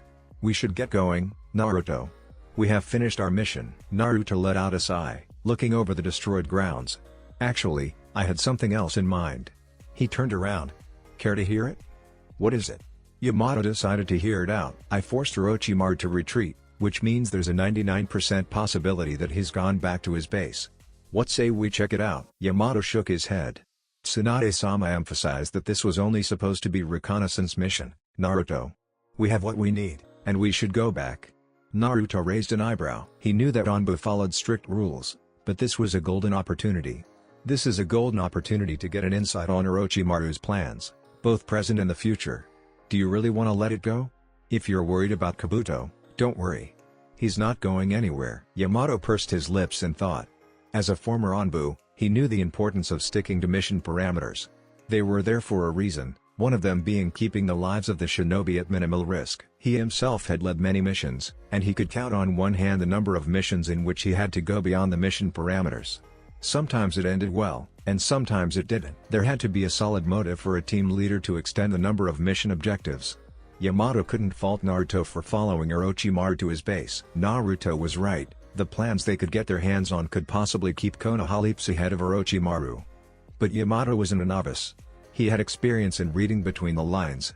He also heard what Naruto didn't say. There was a high possibility that they would find Uchiha Sasuke. He looked around to his team. Haruto and Sakura and himself hadn't participated in the fight, so they weren't drained at all. Naruto on the other hand, had so much chakra from what he could sense with his limited capability, that he could still fire A-rank jutsu for hours before getting tired. And he wasn't injured. His team was full of energy, and they had motive. The question was, is it the right thing to do at this time? Yamato looked up at Naruto, looking contemplative. Let's look at the pros and cons of this, shall we? Naruto pointed at him. Good idea. Pros, we discover his research, future plans, information on Akatsuki, possibly find locations for all his bases, kill him, possibly find Sasuke and drag his pansy ass back. Yamato looked at him, part amused and part reproachful. Cons, we're possibly outnumbered, that too against bearers of the cursed seal. Not only that, but it's also possible that by the time we get there, it's empty and he's rigged the place to blow. There was silence for a few moments. Arguments of both sides were sound, but one side carried more weight than the other.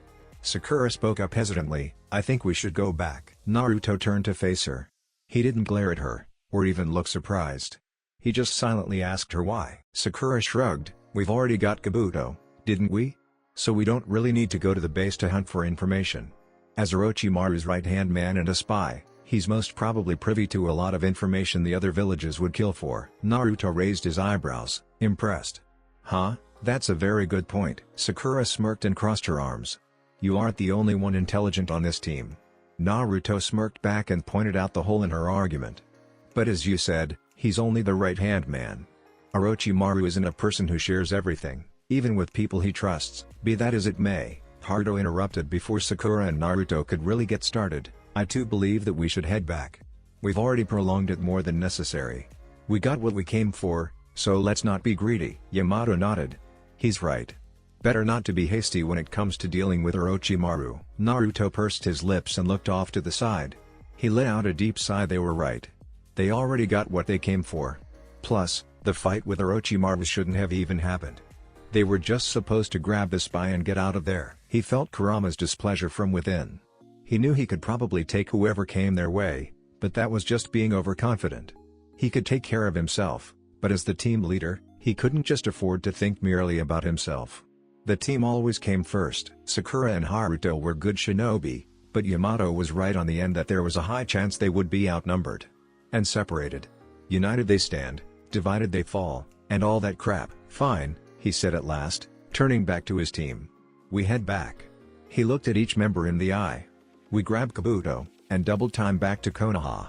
Everyone cool with that? Haruto and Sakura smiled, and gave him nods. Yamato smiled and gave him an approving nod. But before we move, he spoke suddenly, gaining quizzical looks. I need to test something out. He bent down, taking out a sealing scroll from a vest pocket. Taking out the ink and brush, he started drawing seals on the paper, with swift and precise strokes. Haruto and Yamato knelt beside him, with Sakura leaning over his shoulder. What are you doing? Naruto smirked. Completing a seal. I put one on Orochimaru. Sakura had a skeptical look on her face as she tried to remember what little she knew about seals. He was spitting out bodies like crazy. What makes you think he didn't do it after reaching his base? That way, you could just be tracking another corpse. That would be the case if I had just used a normal tracking seal, Naruto reposted as he added the necessary layers to complete the seal. But we've seen that normal doesn't work with the guy. Which is why I added a different one. He finished the seal, and packed away the ink and brush. Haruto studied the seal closely. He was still studying Fuinjutsu, and he hadn't gotten to the part where layers were added to a seal, but he could take a hint. You're not tracking his body? Naruto smirked as he pressed his palm on the scroll and pushed his chakra, activating it. Nope. To the other's amazement, all the seals vanished as if they were never there, leaving a blank paper. A few moments later, a dot named Orochimaru appeared on the upper left side. Naruto then touched the map with his index finger, and pushed his chakra again. This time, a dot named Naruto appeared, on the down left. On the bottom of the scroll, readings appeared of the distance between him and Orochimaru, the direction in which Naruto should go in order to reach Orochimaru. I'm tracking his chakra. Incredible, Yamato breathed out as he gazed at the scroll. He could already see how beneficial this seal would be to the Hunter Nincore and the Anbu. Orochimaru can change bodies all he wants, but his chakra signature will not change. The tracking seal is imprinted on his chakra, which I doubt he wants to lose in order to not be tracked. And that's if he manages to discover that I put a seal on him, Naruto explained smugly, with a touch of arrogance to his voice. Haruto grinned and gave his cousin a disbelieving laugh. When did you even put it on him? Naruto chuckled, when I grabbed the back of his head and made him kiss a wall. Yamato made an approving sound. Not bad. Then he gave Naruto a side glance. But how do you know you aren't tracking a cursed seal? Naruto immediately shook his head. No, that's not possible. Contrary to what many believe, Orochimaru's cursed seals only carry a very minute, small portion of his chakra, and even that isn't normal chakra. And Naruto debated whether to say the next part, but decided against it, shaking his head. Look, I could speak for hours on this, but the bottom line is, this seal is tracking his core chakra, the reserves held inside his body, the place that holds the largest concentration of his chakra. Cursed seals are a different thing entirely. He rolled the scroll up and tied it, placing it back in his vest. I'll give this to Tsunade. It's her job to figure out what to do with this scroll. He got up and stretched. Alright guys, let's fetch our guy and get out of here. Hold on to me. Once everyone had done so, Naruto traced the chakra of the kunai he had planted in the forest, inside the barrier. Ensuring that everyone was holding on, he pushed himself into the slipstream, the shortcut that allowed him to travel instantaneously. The four of them appeared to an empty clearing. Naruto spent a few moments looking around, checking whether or not someone was tracking them. His team tensed up just as they saw him tensed up, trying to determine the position of any threat that Naruto might be looking for. What are we looking for? Naruto straightened, his tense posture completely gone at Yamato's question. Nothing. I was just waiting to see if we would see an owl. With that, he walked forward, leaving others to stare at his back, bewildered. They watched as he stopped a few feet in front of them, and positioned his hand in the shape of a claw. The tips of his fingers lit up with deep blue chakra, forming kanji characters. He then moved his hand forward, fingers clenching as if grabbing thin air. This, he said in a dramatic tone, is my trap. With that, he pulled his hand back. Almost like ripping off a curtain, the air literally came off, revealing a blue pyramid that was hidden behind it. And inside the pyramid, lay Kabuto, completely knocked out. Naruto watched as the others had a disappointingly predictable reaction to his reveal. They whipped out their kunai, Haruto preferring to whip out his chains. He resisted the urge to scowl. Did they really think his trap was that simple that Kabuto would escape? Sakura whispered, as if afraid that Kabuto would hear her. Naruto, what is that? Naruto made seals and pressed his palm on the pyramid, which then dissolved into wisps of chakra. That was an Uzumaki-style barrier, meant to keep the prisoners contained. Sakura tilted her head, slightly impressed. Huh. Naruto opened a scroll and quickly began to draw kanji for a seal. The prisoner scroll wasn't the right one for sealing the rogue medic, seeing as he's still alive. But a few tweaks should do it, he mused. Haruto walked up beside him. I gotta say, that was one hell of a fight, cousin, he complimented him. Naruto snorted. Please. Once he started spamming his customized snake skins, he became sort of predictable. He then paused, lifting the brush, looking contemplative. Then again. I doubt anyone forced him to that so many times before. He continued writing, finishing the scroll with the last stroke. He lifted it, placed it on the unconscious medic, and pulsed his chakra. In a pop of smoke, Kabuto vanished, sealed inside the scroll. Alright fellas, Naruto breathed, tying up the scroll and putting it inside his vest. Mission accomplished. Yamato nodded, pleased with how the mission had gone despite their encounter with Orochimaru. Good job team. Not only do we have our spy, but we also acquired Orochimaru's favorite sword. Naruto stepped forward, looking curious. Yeah, about that. What's gonna happen to it? Yamato shrugged. It's your loot. You could keep it if you want. Or you could give it to Hokage-sama, if you don't want to keep it. Naruto put his hand forward, palm facing up. Then give it to me. Haruto rose an eyebrow. You don't even know how to wield a sword, Naruto. Naruto countered. I know someone who does, and I think they'll appreciate it greatly. In fact, I think they will benefit from it. Yamato tossed the sword to Naruto, who caught it by the handle. He took a moment to appreciate the sword, which was considered legendary. He gave it a few experimental swings, testing out the weight and dexterity. Contrary to what his cousin thought, Naruto could wield a sword. He just wasn't an expert at it. Compared to those who use swords regularly, he was an amateur at best, which is synonymous with saying, I suck at it. Naruto just rolled his eyes at the mock. When did I ever ask you? You don't need to. I offer my services when they're needed. No, you offer your daily dose of sarcasm when it is certainly not needed. Naruto tuned out whatever Kurama said after that. It was one of those days when the fox felt that it deserved the ultimate props for remaining inside Naruto, and that Naruto should worship him for it. Let's go home, guys. Grab on, Naruto instructed the other. Yamato looked a bit perplexed, but Sakura and Haruto understood his words and looked immensely relieved. No one fashioned tree jumping for consecutive days. Naruto knelt and put his finger on the ground, switching his chakra to sensory mode. It took him half a minute before he was certain that he had the marker for the Konoha gates in mind instead of the middle of nowhere surrounded by trees. That was not something he ever wanted to repeat. Once the others had gripped him firmly, he pushed. The next instant, they found themselves on the entrance of Konoha and right after, surrounded by Anbu whose swords were pointed at their jugulars. Naruto mockingly rose his hands up, even adding a smile. We surrender, Nico-san. He had a feeling she was narrowing her eyes at him suspiciously, but signaled the others to back down.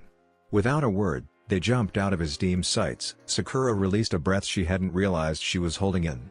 Holy shit, she breathed out, they sure are fast. Team Ro is considered the best Anbu team in Konoha, Yamato told her, and Naruto detected the smallest hint of pride in his voice. That was probably his old team before he was taken off the force, Naruto theorized. By the way, Naruto turned around to face his co-leader who was smiling at him. That was a sure, fast and quite an efficient way of getting us back to the village.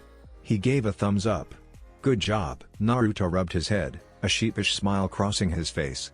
Aw, you're making me blush. Sakura nudged him in the ribs, looking slightly annoyed. Quit it. We have to report to Tsunade-sama. Naruto nodded in agreement. Right, let's get that done. Yamato, grab Haruto. I'll grab Sakura. Outside the office, Yamato rose an eyebrow, and before he could ask Naruto to clarify what he meant, Naruto had grabbed Sakura and vanished in a leaf body flicker. They appeared right outside the Hokage's office, the leaves from the jutsu falling to the ground. Sakura swayed for a second in dizziness, making Naruto grab her shoulder to steady her. You alright? Sakura glared at him. Next time, give a warning. Her whisper might have made someone change their skin color in seconds, but Naruto just nodded absently as he turned to knock on the door 3 times, just as Yamato and Haruto appeared by their side, the same way Naruto and Sakura did. Come in. Naruto opened the door and stepped in. We're back from the mission, Tsunade-sama. Tsunade looked up, looking shocked for the briefest of seconds before calming down. Naruto frowned. Something the matter? Tsunade shook her head as she rearranged the paperwork on her desk. Nothing, it's just that, you are quite early. I didn't expect you for another week at least. Naruto shrugged, grinning. We took a shortcut on our way back home. Tsunade deadpanned, knowing exactly what he was talking about. clearly. Then she got serious. Team 7, I want a verbal account of your mission now. Did you succeed? Believe it or not, we actually did. Naruto reached into one of his vest pockets, pulling out the prisoner scroll and tossing it to her, causing Sakura and Yamato to nearly gape at him. It was a rule that nothing should be handed to the Hokage the way Naruto did just now, but Naruto and Tsunade never really had the strictest of relationships. Tsunade deftly caught the scroll in her hand. What's this? Naruto pointed to the scroll. Your spy. He's still alive, just in a sort of stasis right now. The release mechanism is just the same as a prisoner scroll, so you shouldn't have any problems. The Hokage leaned forward. So who is the spy? Naruto gave a savage smirk. Yakashi Kabuto. Tsunade's shock lasted 5 seconds longer this time. She snapped her fingers, and an Anbu appeared by her side, wearing a parrot mask. Get this to Ibiki, and tell him that this is a Class A priority. Take full precautions. The Anbu nodded and took the scroll, vanishing wordlessly. The next thing to come out of her mouth was a command. Tell me everything. Naruto shared a glance with Yamato, before turning back to her. I'll go. I'll keep it brief, you will read the written report anyways, he said, shrugging in the end. Tsunade scowled but nodded. Continue. Naruto took a deep breath. We traveled for 6 days and reached the bridge. I set up a trap and we waited. Yamato disguised himself as Sasori and revealed himself when Kabuto walked out on the bridge. But it turned out he stopped working for the guy long ago, so he really was in cahoots with Orochimaru, who was also present on the bridge. I flashed in and bagged Kabuto, fought Orochimaru and scared him away. We then flashed home. Tsunade stared at him, looking as if he'd gone insane. Naruto frowned. He hadn't said anything wrong. He looked around and saw Sakura and Haruto gaping at him. Even Yamato was looking at him strangely. What? Tsunade snapped out of her shock, and when she spoke, her voice was faint. You fought Orochimaru, and scared him away? Naruto nodded, looking as if it was just a regular day at work. Yeah, he ran away. Spammed too many bodies and ran low on chakra, so he slipped away. Damn reptilian bastard. Tsunade carefully kept her face from showing just how absurd the statement sounded. Orochimaru, scared away? What the hell was the world coming to? If Naruto was able to make Orochimaru, one of the craftiest and most powerful shinobi in the world, retreat, then just how powerful was he? Not only that, but Naruto said that they flashed home, which meant the fight had taken place mere hours ago. No, perhaps not even an hour ago. And he didn't even look winded. What the absolute hell? Even back when they were kids, Orochimaru was a tough fight even on a good day. She knew that she shouldn't be surprised, considering that Naruto beat Jiraiya in his Sage mode, something not even Orochimaru can boast to do. But Naruto was only 16 years old for Kami's sake. She subtly activated her limited sensory abilities and tried to get a feel for Naruto's chakra reserves. Her mind boggled when she found out that only a fourth of his total reserves were depleted. And the rest that remained could rival hers when she released her seal. She couldn't even form any sense about this, so she did the only thing she could at the moment. She groaned, raking her fingers through her hair and clutching it tightly. She ground out in frustration. Why can't your team have a normal mission for once? Haruto and Sakura glanced at each other nervously. Stroking the Hokage's temper never really ended well for anybody, and Sakura knew that from first-hand experience. Yamato was stoically glancing straight, boring a hole in the wall. Tsunade's frustration only increased when Naruto looked genuinely confused. To be honest, even I don't know. She took a deep breath and told herself to calm down. Calm down, Tsunade, the mission was a success. There should be no need for you to get mad at him. Do you think you managed to injure him enough that he would succumb? Naruto's reply was immediate. No. I would have killed him, but I got outvoted. Counting to 10, she opened her eyes. I see. Anything else you need to inform me right now? Yamato stepped forward. Naruto managed to snatch Orochimaru's sword. Tsunade raised both of her eyebrows. The Kusanagi no Tsurugi? Naruto chuckled as he took out the scroll and unsealed the sword. You should have seen his face at that moment. He looked spitting mad. He handed the sword to Tsunade, who gazed at it curiously. Kusanagi no Tsurugi was legendary, even more so than the 7 Blades of the Mist. And now, it was in Konoha's hands. In the hands of a skilled Kenjutsu user, this blade could do some real damage on the field. She looked to Naruto. What do you intend to do with it then? It was you who disarmed him. Naruto took the sword back and sealed it back inside the scroll. Actually, I was thinking of giving it to a friend. Tsunade raised an eyebrow. You have in your possession a most legendary blade that can cut anything, and you're giving it away? Naruto shrugged. Hey, I'm no expert with a sword. I'd be doing a disservice to the blade by waving it around like an amateur. It deserves to be in the hands of someone who appreciates it and wield it like it was meant to be." Tsunade slowly nodded, agreeing with his reasoning. It was rather logical and mature of Naruto to choose not to use the sword, seeing as he wasn't really inclined to the art of kenjutsu. "So who are you going to give it to?" "Tenten." Tsunade frowned, finding it rather odd. Naruto and Tenten never really struck to her as close friends.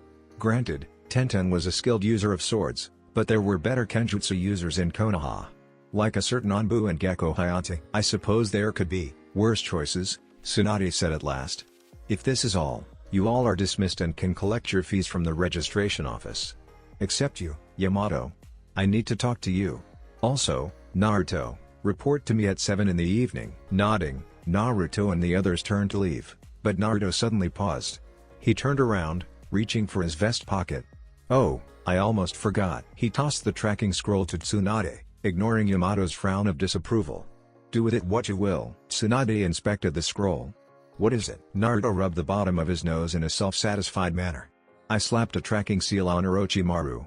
Not something he can take off too." That was another shock for Tsunade. "You what?" Naruto nodded, holding back a snicker. "I doubt he even knows that he has a tracker on him. Anyway, to scout his location, you just need to press the tip of your finger on the open scroll and pulse your chakra. The scroll will do the rest." With that, he left. Tsunade was close to gaping, something which no village leader should do, especially in front of their subordinates, if they want to hold on to their dignity. She didn't know what she should be more surprised at, the fact that this mission had succeeded beyond what she could even imagine, or the fact that Naruto had humiliated Orochimaru beyond possible measure. Not to forget, he made it so that the Leaf now had a way of tracking down the Sannin anytime they wanted. At the rate he kept surprising her, she was going to need much more sake to calm down her nerves. Deep breaths weren't doing shit. As soon as the door closed, Yamato turned back to her, expression serious. Tsunade cleared her throat and set down the tracking scroll aside delicately. She was going to need some serious thought and advice on what to do with it. "Yamato, I need to know how Naruto performed on this mission," she said, looking at him directly in the eye. Yamato tilted his head a little confused. "Hokage-sama?" Tsunade closed her eyes. "I'm not talking about his performance as a fighter. It is clear from what he has told me, and you not refuting his statements, that he just might be, no, is the strongest shinobi in the Leaf right now. What I want to know is how he performed as a leader." Yamato nodded. "Hi, Hokage-sama. I would say that his performance as a leader is admirable. He is serious when it is needed, and knows how to boost the morale of his team. He also is well acquainted with his team members, knowing enough about their skills and areas of specialization to pair them such that they cover each other's weaknesses. He isn't afraid to take charge, but prefers to have a second opinion. He is very adept at strategizing as well. He was the one who came up with the plan to capture. As for his decision-making," Yamato frowned, trying to find the right words. "I would say that he is a bit hasty, but his hastiness defers to his logic." Tsunade rose an eyebrow. "Elaborate." Yamato nodded. "When Orochimaru had retreated, Naruto had proposed that we track him down to his base and finish him off, despite knowing that this was a strictly recon mission. I would say that he has a tendency to go beyond mission parameters, but only when he thinks that it can be achieved. A bit short-sighted on his behalf, but I don't know if it can be faulted. With how powerful he is, I would say that he has a right to be that confident." Throughout his explanation, Tsunade listened attentively. So far, it seemed that Naruto was a capable team leader, if a bit aggressive. Sticking to mission parameters was good, to go beyond them was better. She didn't doubt that Naruto could handle whatever minion came his way, but a team leader should always think of his team first before himself. He said he got outvoted. What did he mean by that? The team was divided on opinion when Naruto suggested we track Orochimaru down to his base. He raised a few good points, but I believe that it was part reason, and part adrenaline talking. We voted to return since we already had captured Kabuto.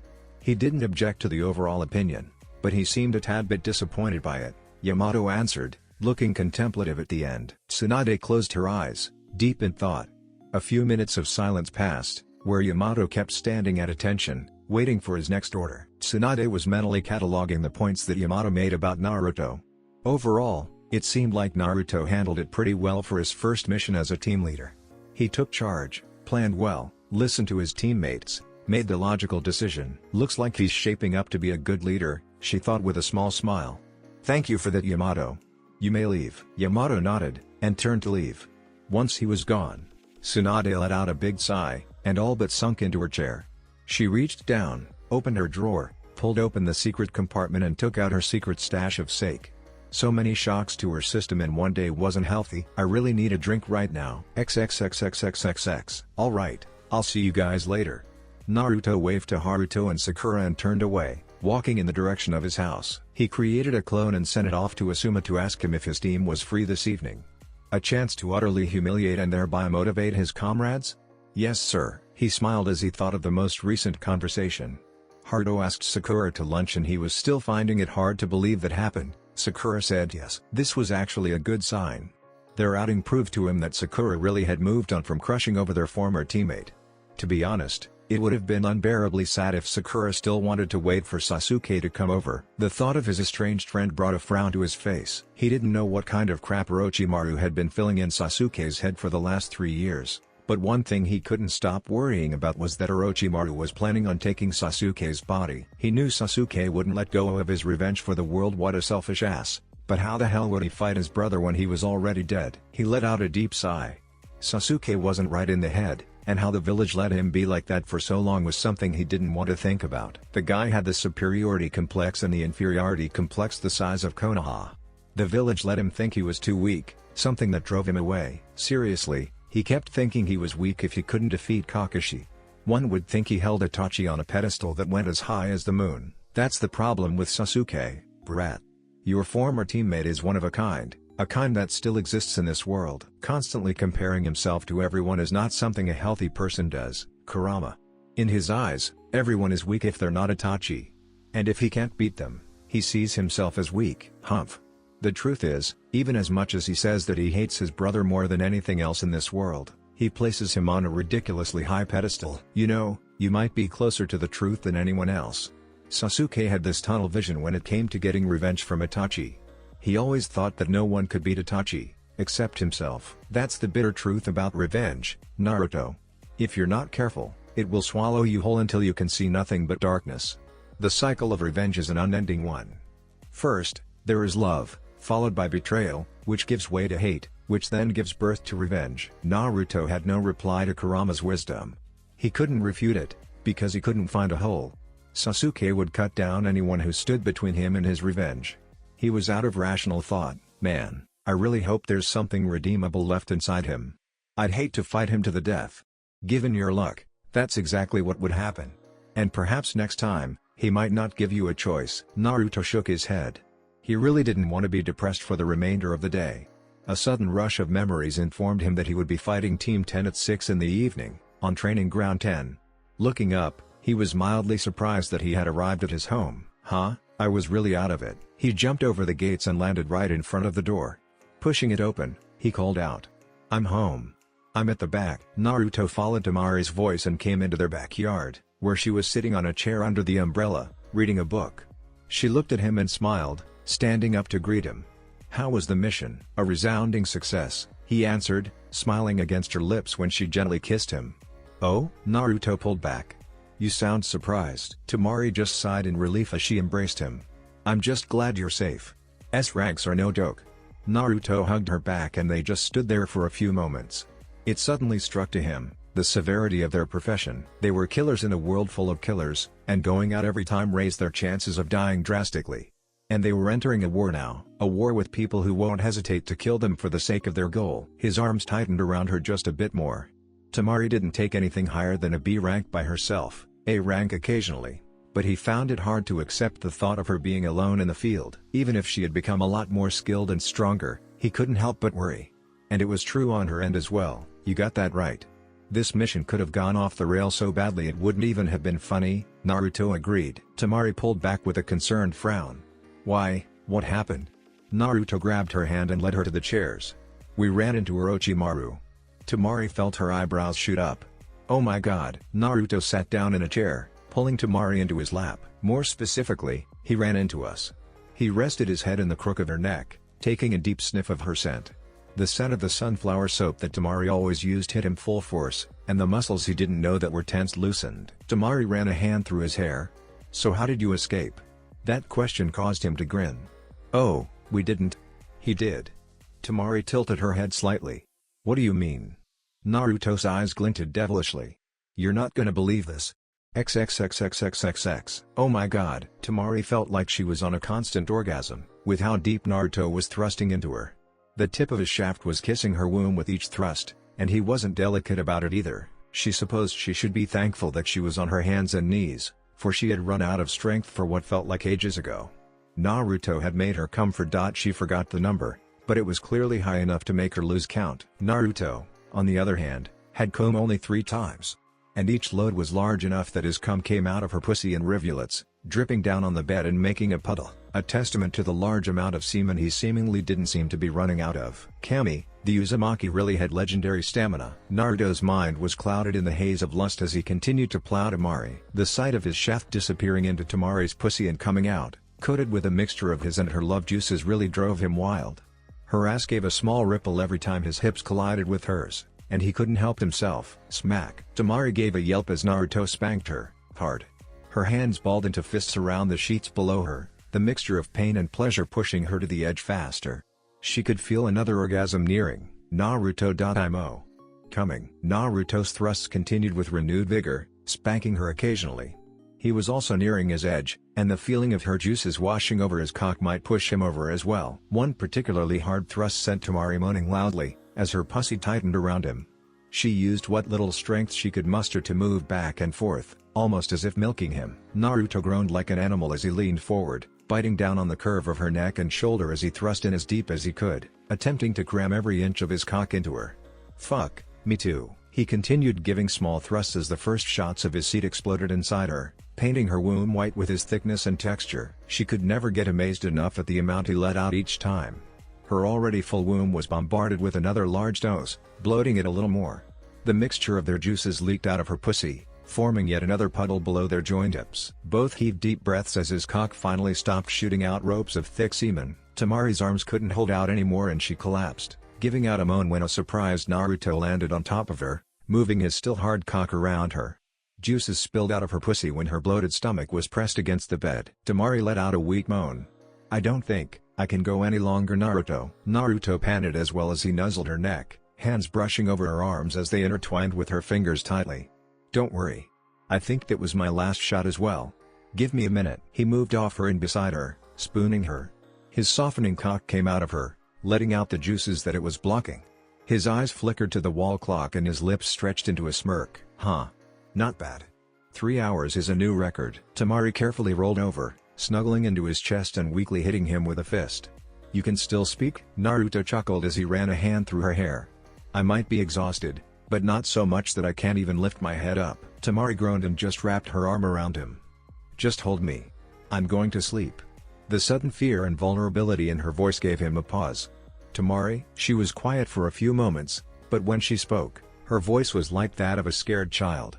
I could have lost you today. Naruto let out a sigh, then pressed a kiss to her crown. No, you wouldn't have. She shifted against him. If it was a recon mission, why didn't you just flash away when you already had Kabuto? Why stay and fight? Naruto stared at the ceiling for a few moments, trying to decide the best way to answer. If I had the opportunity to remove a stone from our path, why would I let it go? I knew that I was capable of beating him, love. He took her silence as his cue to continue. Plus, there were others with me. Can you imagine just how scared I get when you go out in the field alone? Temari sighed against his chest. Well then, fortunately for you, I can't do that anymore. Naruto frowned.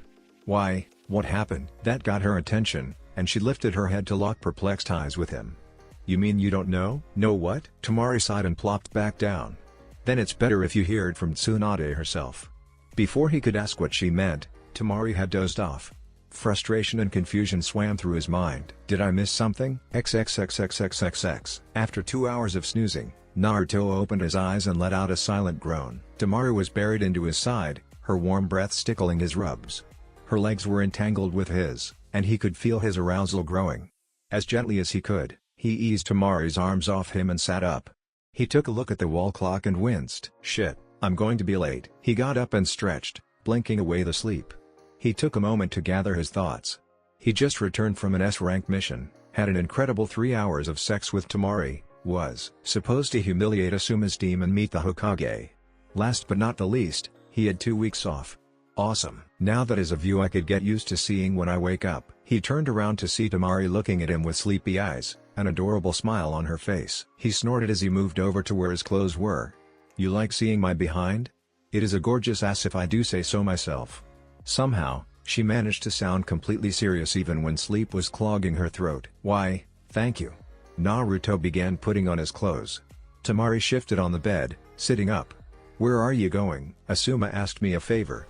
He wants to test how his team holds up against an S-rank shinobi. "So I've been invited to beat them up," Naruto cheerfully answered, putting on his shirt.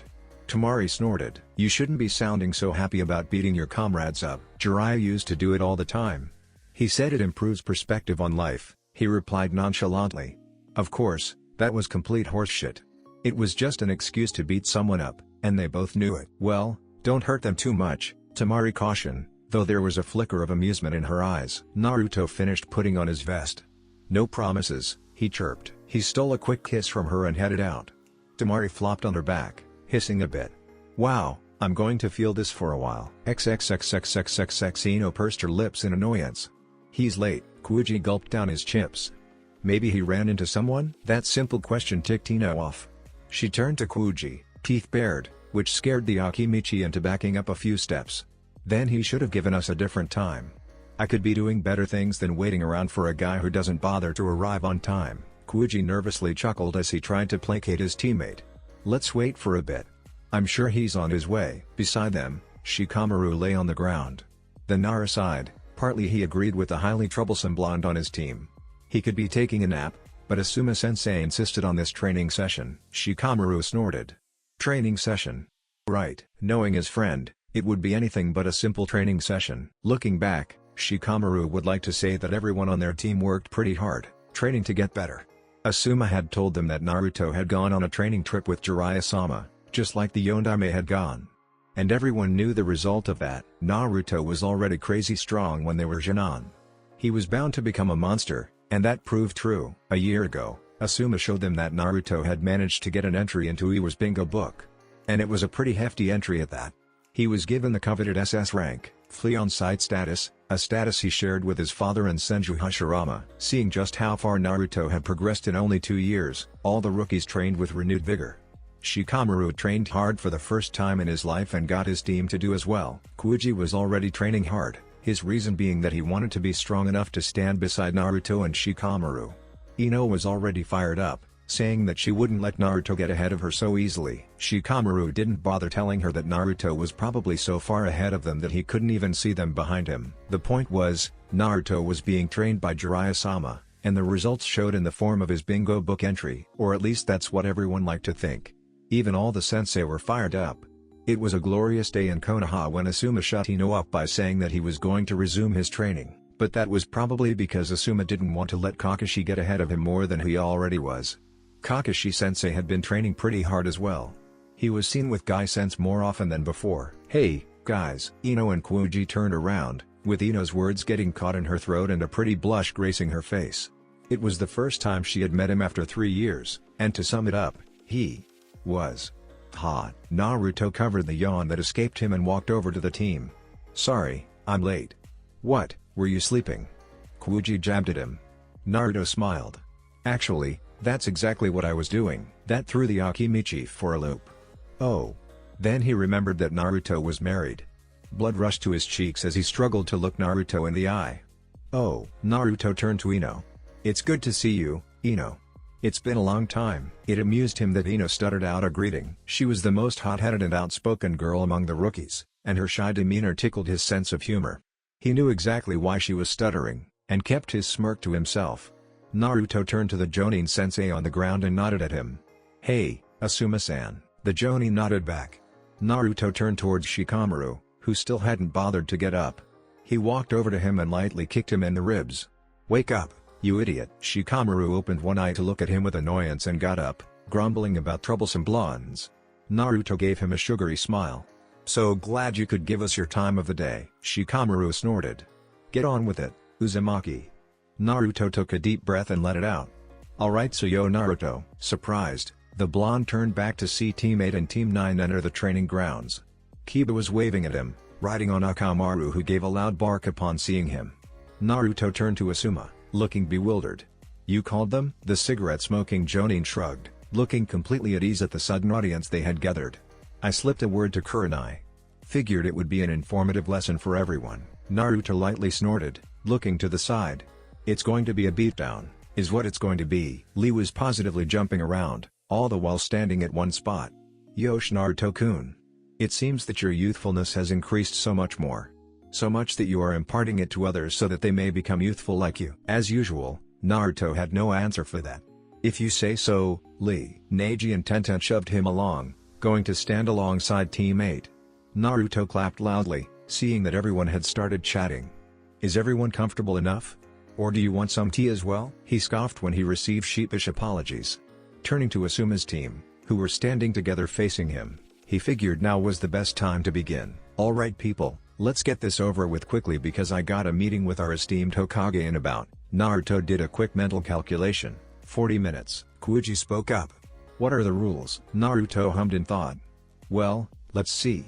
Number 1, you will treat me as an S-rank shinobi who's out to kill you. Don't, and I'll make you regret it for the rest of the week. Got it? He was pleased to see Kuuji and Ino gulping anxiously. Shikamaru on the other hand, gave no visible reaction other than the narrowing of his eyes. Number 2, since we're comrades and this is a training session, he made sarcastic quote marks with his fingers, let's not break each other's bones. But there's no limit to bruises. Got it? Ino and Kuuji were definitely rattled by now, and even Shikamaru had tensed up. Good, it was rather nice to see his eternally lazy friend taking something serious for once. Number 3, you get no outside help.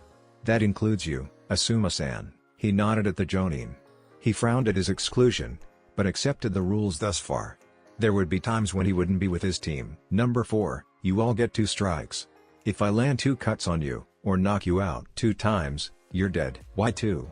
Asuma asked curiously. Naruto turned to him, shrugging. I want to give them at least one chance to pass.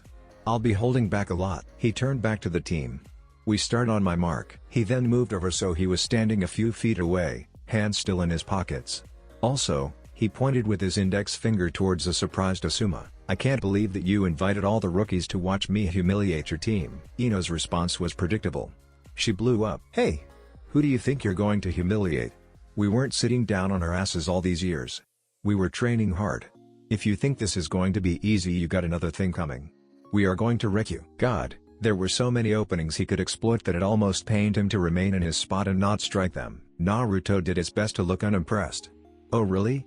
You in what team? All I see in front of me is a flower girl who can't bother about anything but her looks, a lazy airhead who doesn't bother to move his ass around unless someone tells him to, and a fat ass. The teams on the sidelines winced collectively, even the sensei. Some even gasped. Everyone knew just how Kuuji felt about being called fat. Ino was growling about the remark he made about her, but Shikamaru literally had to hold Kuuji back from rushing in. Damn it, he's playing with us, Kuuji. Can't you see? Indeed, when the Nara looked into his friend's eyes, it became clear to him that Naruto knew exactly what he was doing. And as much as it pained to hear him about Naruto deliberately bad-mouthing Kuuji about the one thing the guy couldn't tolerate, he couldn't do anything. The enemy wasn't going to care about their feelings. Kuuji growled and held back, but looked ready to pounce as soon as the fight began. Naruto bent down and picked up a pebble, bouncing it in his hands. You ready? The good thing was that Team 10 looked just about ready to tear into his hide. Taking it as a cue to begin, he flicked the pebble high into the air. It was a classic start to a competition, known to pretty much everyone. You flick the pebble or a leaf into the air and wait for it to reach the ground. As soon as it touches the ground, you're good to go. The trio watched the pebble sail through the air, their brain automatically calculating where and when it would land.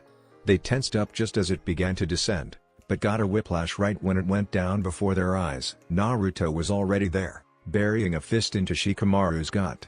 All breath left his lungs as Naruto's fist tore into his abdominal muscles. The force was such that it knocked him back almost a dozen meters, rolling roughly on the ground. The one thing that was worse than the pain was that the force of the blow left him not unconscious, but on the verge of blacking out. That took a while to recover from. A while in which his team stood no chance. Ino and Kuuji were so shocked that they were too late to react to what came next. Naruto spun into a back roundhouse that caught Ino right in her face. The Yamanaka's tolerance to pain was significantly lower than that of her teammates, something which Naruto could just tell by looking at her. So it was most likely that she was knocked out as well. He didn't wait to check whether she was knocked out or not. He completed his spin, just in time to catch Kuji's enlarged fists in his hands. The force was such that it sent him skidding back, but he used chakra to stick to the ground. Kuji was still enraged by Naruto's earlier comments. He couldn't believe that Naruto would say such mean things despite being his friend, but that anger was quickly replaced by shock when he incapacitated his teammates in 1 second flat. It was only due to his intense training with his father and clan techniques in the last 3 years that he was able to attack before Naruto took him out too. It scared him to see that no one on his team even see Naruto move. Naruto was positively brimming with delight as he locked Kuji in a strength contest. This was just what he needed to wake up. "I'm surprised you managed to turn around with that fat belly of yours." Under normal circumstances, Naruto wouldn't even think of calling his childhood friend the derogatory word hated not only by him, but his entire clan as well. But Kuji's short temper was one of his biggest weaknesses. Anger always blinded a person, and Naruto would take full advantage of that. He needed Kuji to see his weakness and work on it. Naruto found it highly impressive that Kuji's entire face turned red in under 2 seconds of the ridicule. "Why you?" Whatever he was going to say, Naruto didn't give him a chance to finish. His right heel brutally slammed into Kuji's chin, snapping his head back. He stumbled back due to the force of his kick, and Naruto took the opening. His left fist thundered right in Kuji's cheek, knocking him out. Naruto stiffened in his place, then found himself grinning. "Whatever took you so long?" He turned around to see a visibly straining Shikamaru, who was breathing heavily from the strain of keeping Naruto in place. He was still bent over, trying to give some relief to his muscles. Shadow Bind was a great restraining technique, but Jiraiya had taught him how to get out of it. Naruto flexed his powerful chakra, which created a spiderweb of cracks around him like a ripple. The technique snapped, and Naruto flash-stepped to deliver a brutal knockout punch to his friend's face. Strike 1. The teams on the sidelines were struck speechless at what happened in front of them. It seemed almost unbelievable. It was exactly what Naruto had said, this wasn't a training session. This was a brutal humiliation of one of Konoha's best teams. Asuma's cigarette had long fallen out of his mouth when he saw Naruto take out Shikamaru and Ino in one hit each before wrestling with Kuji for a brief moment before taking him out as well. Then he saw Naruto casually flex his way and he didn't even know that someone could possess chakra that powerful out of Shikamaru's shadow bind and knock him out. For real this time. Naruto turned to him. "That's their first strike. Kami, all that training and these were the results? Taken out in one hit? This was just absurd. Ridiculous." Team 9 had varied reactions. Tenten was the only one gaping, while Lee and Guy were unusually serious for once, along with Neji. The three of them being taijutsu specialists, it was important for them to work on their speed. But even the three of them were baffled as to just how was Naruto able to build up so much speed without prior momentum, to move from one spot to the other? Granted, they were able to track him, but they had to admit they weren't sure they'd be able to react in time as well. Team 8 was completely shocked. Kurenai was at a loss of how to react to Naruto completely decimating Asuma's team. It could be said that the Ino Shikacho was not exactly a combat-oriented team, but they were a force to be reckoned with when they were together. Turning towards her own team, she was rather surprised. Hinata was watching everything with a peaceful smile, as if she always knew that Naruto was capable of this. Kiba wasn't showing an ounce of remorse for friends getting beaten up by Naruto, and Shino looked like he always did, analyzing everything critically and logically. Seeing the beatdown, Kurenai doubted that she could best Naruto in a fight. She was a bit embarrassed to say, and wouldn't admit it to anyone, but her speed was nothing in front of Naruto's. He would blitz her before she even moved. She doubted her genjutsu would even work, given how dense his chakra was. Naruto sat down and folded his legs, waiting for the team to come around. "That was just embarrassing. Thanks for the entertainment, partner." "Anytime, pal." It was 5 minutes later that everyone was awake. Ino groaned as she got up, feeling the right side of her face tenderly with her hand. "Damn it, what happened?" "You're dead is what happened," came a voice to her right. Turning her face, she saw Naruto sitting on the ground a few feet away, looking completely serious and disappointed. After a couple of minutes, both Kuji and Shikamaru were sitting up, looking at him with alarmed eyes. Seeing that he had their attention, he stood up. "Let's go over what you did wrong, shall we?" He ticked off a finger. "First, you waited for me to start. What are you, Rookie Jinan? Your enemy isn't going to wait for the rock to fall on the ground. There are no rules in a fight between shinobi. You either die, or you survive." He ticked off another finger. "Second, your decision-making? Everyone knows that when you face a superior opponent you retreat. Live to fight another day, or come up with a different strategy. Instead, you chose to fight me head-on. Seriously, guys, we are not samurai." He ticked off another finger. not bothering to look at Ino's outrageous expression. Third. Kuji, he gave a pointed look to the Akimichi. You let your emotions get the best of you. Anger blinds a person, it tricks them into making the simplest of mistakes which can ultimately cost you your life. Kuji looked down, as if realizing for the first time just how much his temper tantrums could cost in the field. He then rested his hands on his hips. And fourth, what the fuck are you all doing listening to your enemy's monologue? You wanna get your second strike right now? 3 pairs of eyes widened before the 3 members jumped out of sight. Naruto sighed and looked over to their audience, most of which looked dumbstruck. If you wanna watch, then keep your distance. With that, he vanished in a flash step. The 3 members of Team 10 were hiding high up in a tree, chakra suppressed to their maximum capability. Ino was panting, frustration written all over her face. Damn it. We can't beat him. He's too fast for me. Shikamaru winced as he breathed slowly as to not aggravate the pain in his gut. Any plan that they had gone through to combat Naruto earlier in the day was thrown out of the window the second Naruto killed them in 10 seconds flat. He's too fast for all of us. And he's just not fast. He was strong enough to hold against me and beat me, Kuji added in. What the hell did Jiraiya-sama put him through to make him so strong and fast? He wasn't even using Hiraishin. Ino grumbled. If this is how an S-rank shinobi fights, we're gonna get creamed against the Akatsuki, Kuji lamented in defeat. Shikamaru shook his head. No. Naruto fought like that because that's the way he fights. He is a speed-oriented fighter, the one who incapacitates or kills his enemies as quickly as he can. His entire fighting style is based on speed. And he has killed an Akatsuki member before. So if anything, we're against an opponent possibly tougher than an Akatsuki nin, he reasoned, trying to bring their morale back up. Shikamaru kept checking his surroundings for any sounds, or anything that might signal Naruto's presence.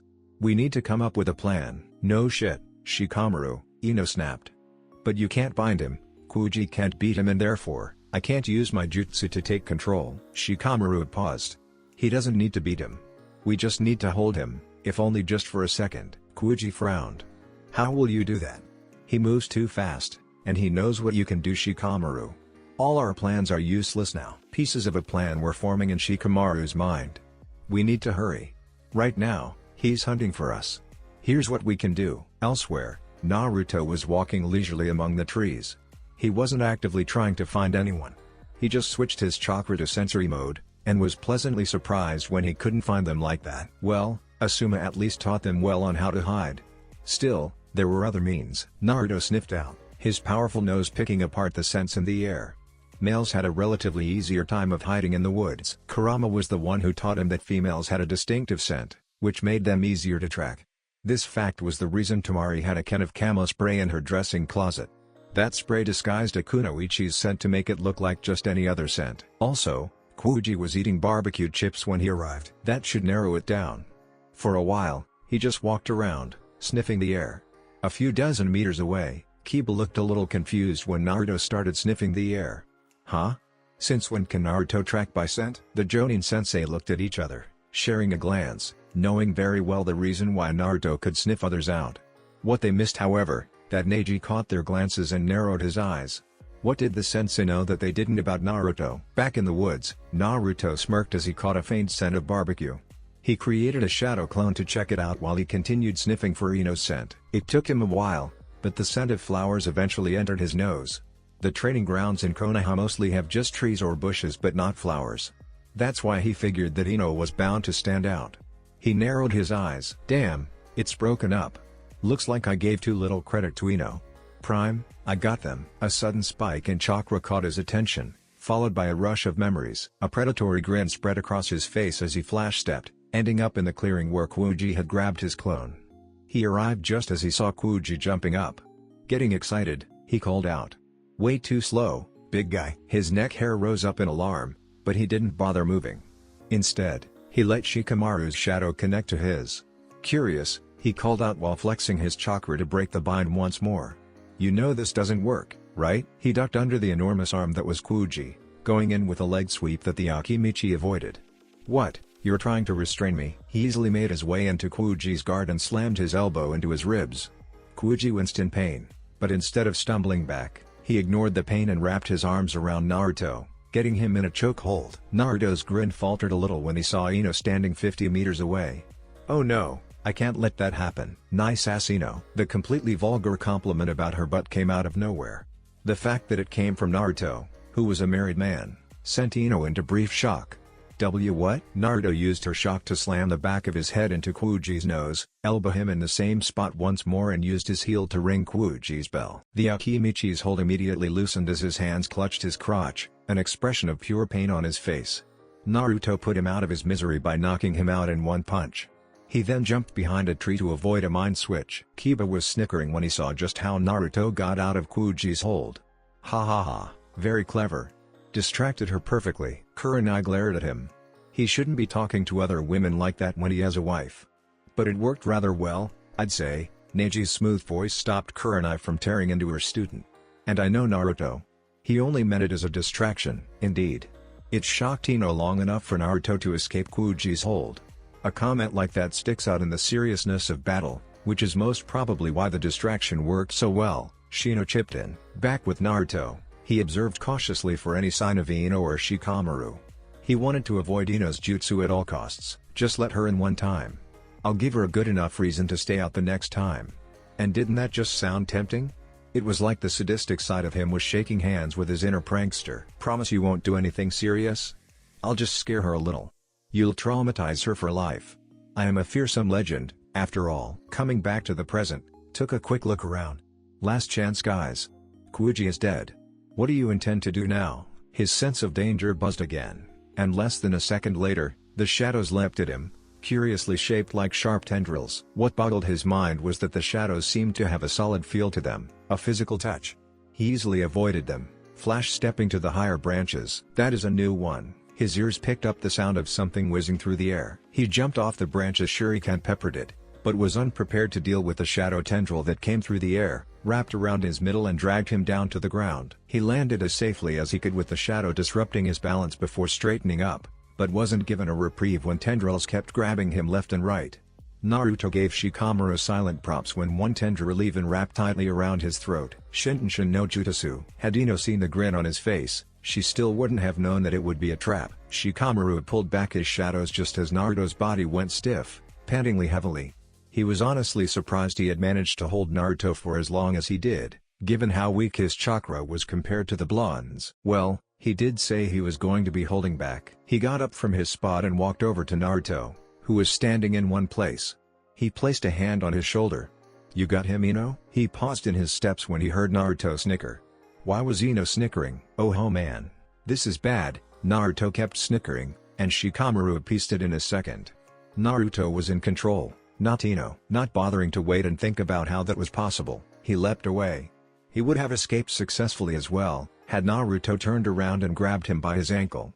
He used his grip to slam Shikamaru on the ground, hard. He's gonna have a bump on his head tomorrow, that's for sure. All the Jonin sensei landed in front of Naruto, alarmed expressions on their face. Asuma's face was especially pale, eyes brimming with terror as he looked at a snickering Naruto. Guy was looking dead serious, and Kurenai even had a kunai in hand. They were soon followed by their surprised pupils. Lee was tensed up as well. Guy-sensei, what is going on? Guy didn't answer, instead choosing to keep looking at Naruto, who was still snickering. And Naruto? It was scary how quickly Naruto sobered up and met Asuma's terrified eyes with calm ones. You didn't warn her? I didn't. I wasn't. Naruto held up his palm, silencing the Sarutobi.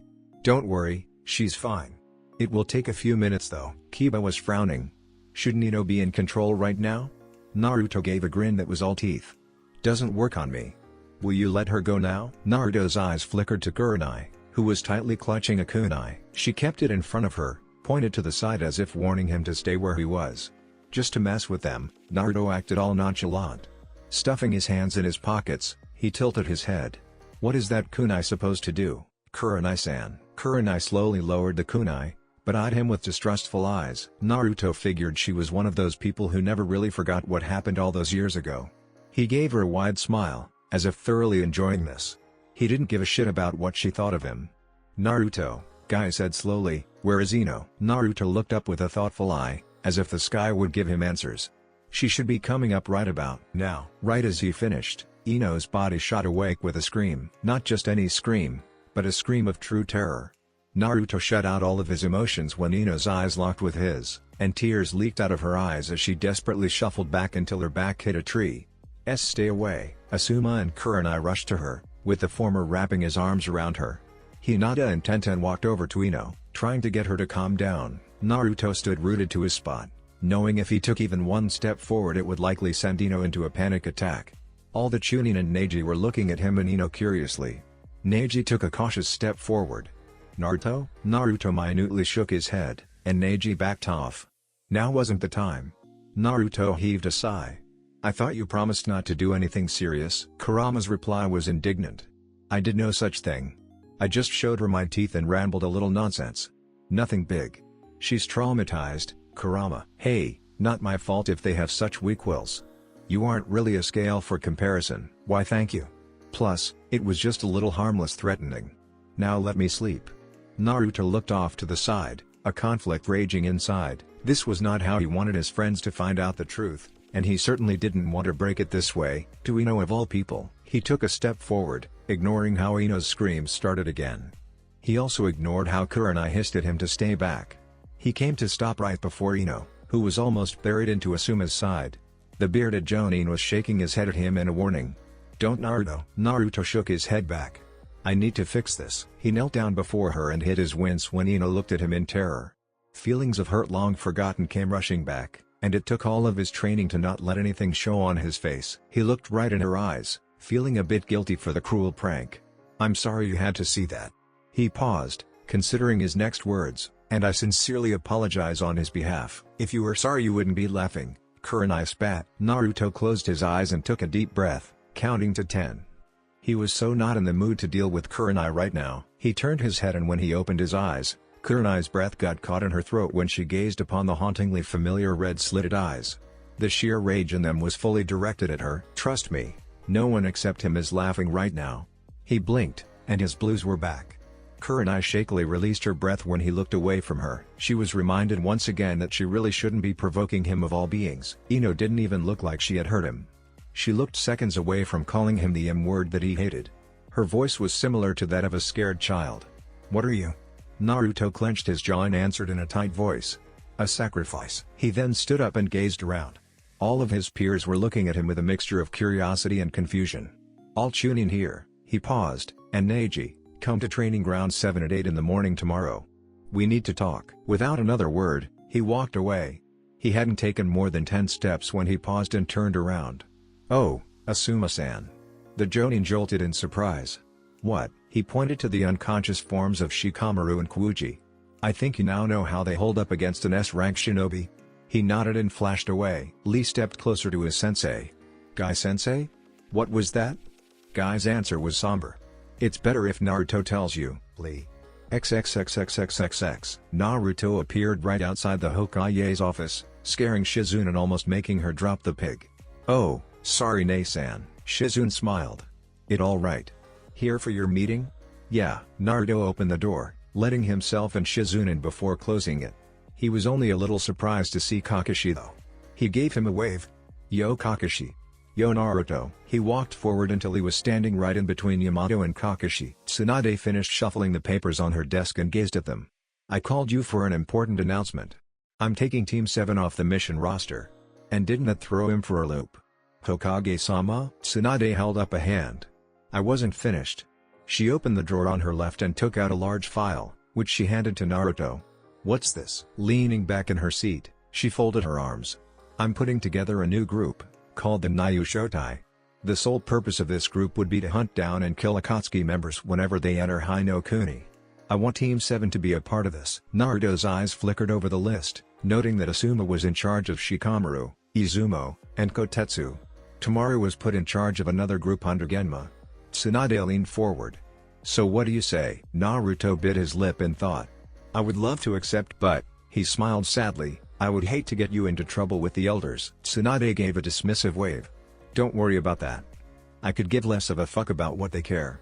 I want every capable shinobi at my disposal right now, and Team 7 is quite possibly the strongest currently. That was a pleasant surprise to hear. Naruto glanced towards the Jonin. What do you guys say? He weighed the pros and cons mentally. Pros, he got to kick Akatsuki ass, get a chance to fight top-tier shinobi, which meant some really good fights. Cons, literally do nothing until Akatsuki comes knocking. What to do? We accept. Both Yamato and Naruto turn to face Kakashi. We do? Tsunade smiled, clapping her hands once. Great. You're all dismissed. Yamato and Kakashi turned to leave, the former looking a bit annoyed at Kakashi who cheerfully ignored him, but Naruto stayed. What is it, Naruto? Naruto scratched the back of his head. Yeah. Since I successfully completed an S-rank mission, do I still get 2 weeks off? Or is that rule null and void now that I'm on the Nayu Shotai? Tsunade looked at him curiously. It still applies, but we never know for sure when the Akatsuki would come, so why are you asking? By the way, Naruto straightened up. I was actually planning to take Temari out on a holiday. Tsunade raised her eyes in disbelief. Now of all times? Naruto shrugged. I thought the rule still applied. Tsunade folded her arms. 4 days. 6. 5. Deal. Tsunade blinked, as the space before her was suddenly empty. Grumbling, she sat down to do her paperwork. The brat wants to go on a holiday, and here I'm stuck with this infernal paperwork, Shizune unhelpfully added in. To be fair, Tsunade-sama, you were on holiday for 18 years. God damn it, Shizune. XXXXXXX. Orochimaru paced in his lab, utterly furious with Naruto. The blonde had taken his prize sword. And the worst part was, he wasn't even aware just how many pains Orochimaru had to go through before he found Kusanagi. He hated how Naruto acquired his beloved sword just like that when he had to work his ass off. Just like the Sharingan, the part of his mind whispered that Orochimaru ignored most of the time. He ignored it this time as well. If the theft of the sword wasn't the worst part, Kabuto's kidnapping certainly was. Orochimaru hadn't thought even once that someone could kidnap his right-hand man like that. Damn Hiraishi. Damn Naruto. And damn Minato too. The flaky blonde was fucking things up for him from even beyond the grave. Kabuto's kidnapping threw a wrench in his plans. Besides being the most skilled medic in the nations after Tsunade, the man was an excellent spy as well. He held various secrets from all other nations. He was also privy to some of Orochimaru's worst and most well-kept secrets. He knew too much. Orochimaru grit his teeth. Prepare to move out. This base is compromised, he ordered the other scientists in the lab. The scientists nodded fearfully and went to do as he asked. So absorbed he was in his fury that he failed to notice a pair of cold eyes watching him from the shadows. Sasuke kept his smirk to himself as he watched Orochimaru rant to himself under his breath. So Naruto managed to beat his teacher, huh? That meant he had gotten a lot stronger than Sasuke had expected. In 3 years, Sasuke had gone through a lot of changes. Orochimaru was both indulgent and ruthless as a teacher, and Sasuke grew leaps and bounds under him. But Orochimaru would still kill him in a fight. Long ago, he would have gotten jealous of his teammates' growth. Now, he was still a little jealous, but no longer throwing tantrums. Naruto could be a problem if I run into him. I'll need something to even things out between us. Unnoticed, he slipped away. That's it for this video. I hope you all enjoyed the video. Don't forget to like the video, subscribe to the channel, and follow me on my other social media accounts. Anime God here, and I'm signing off.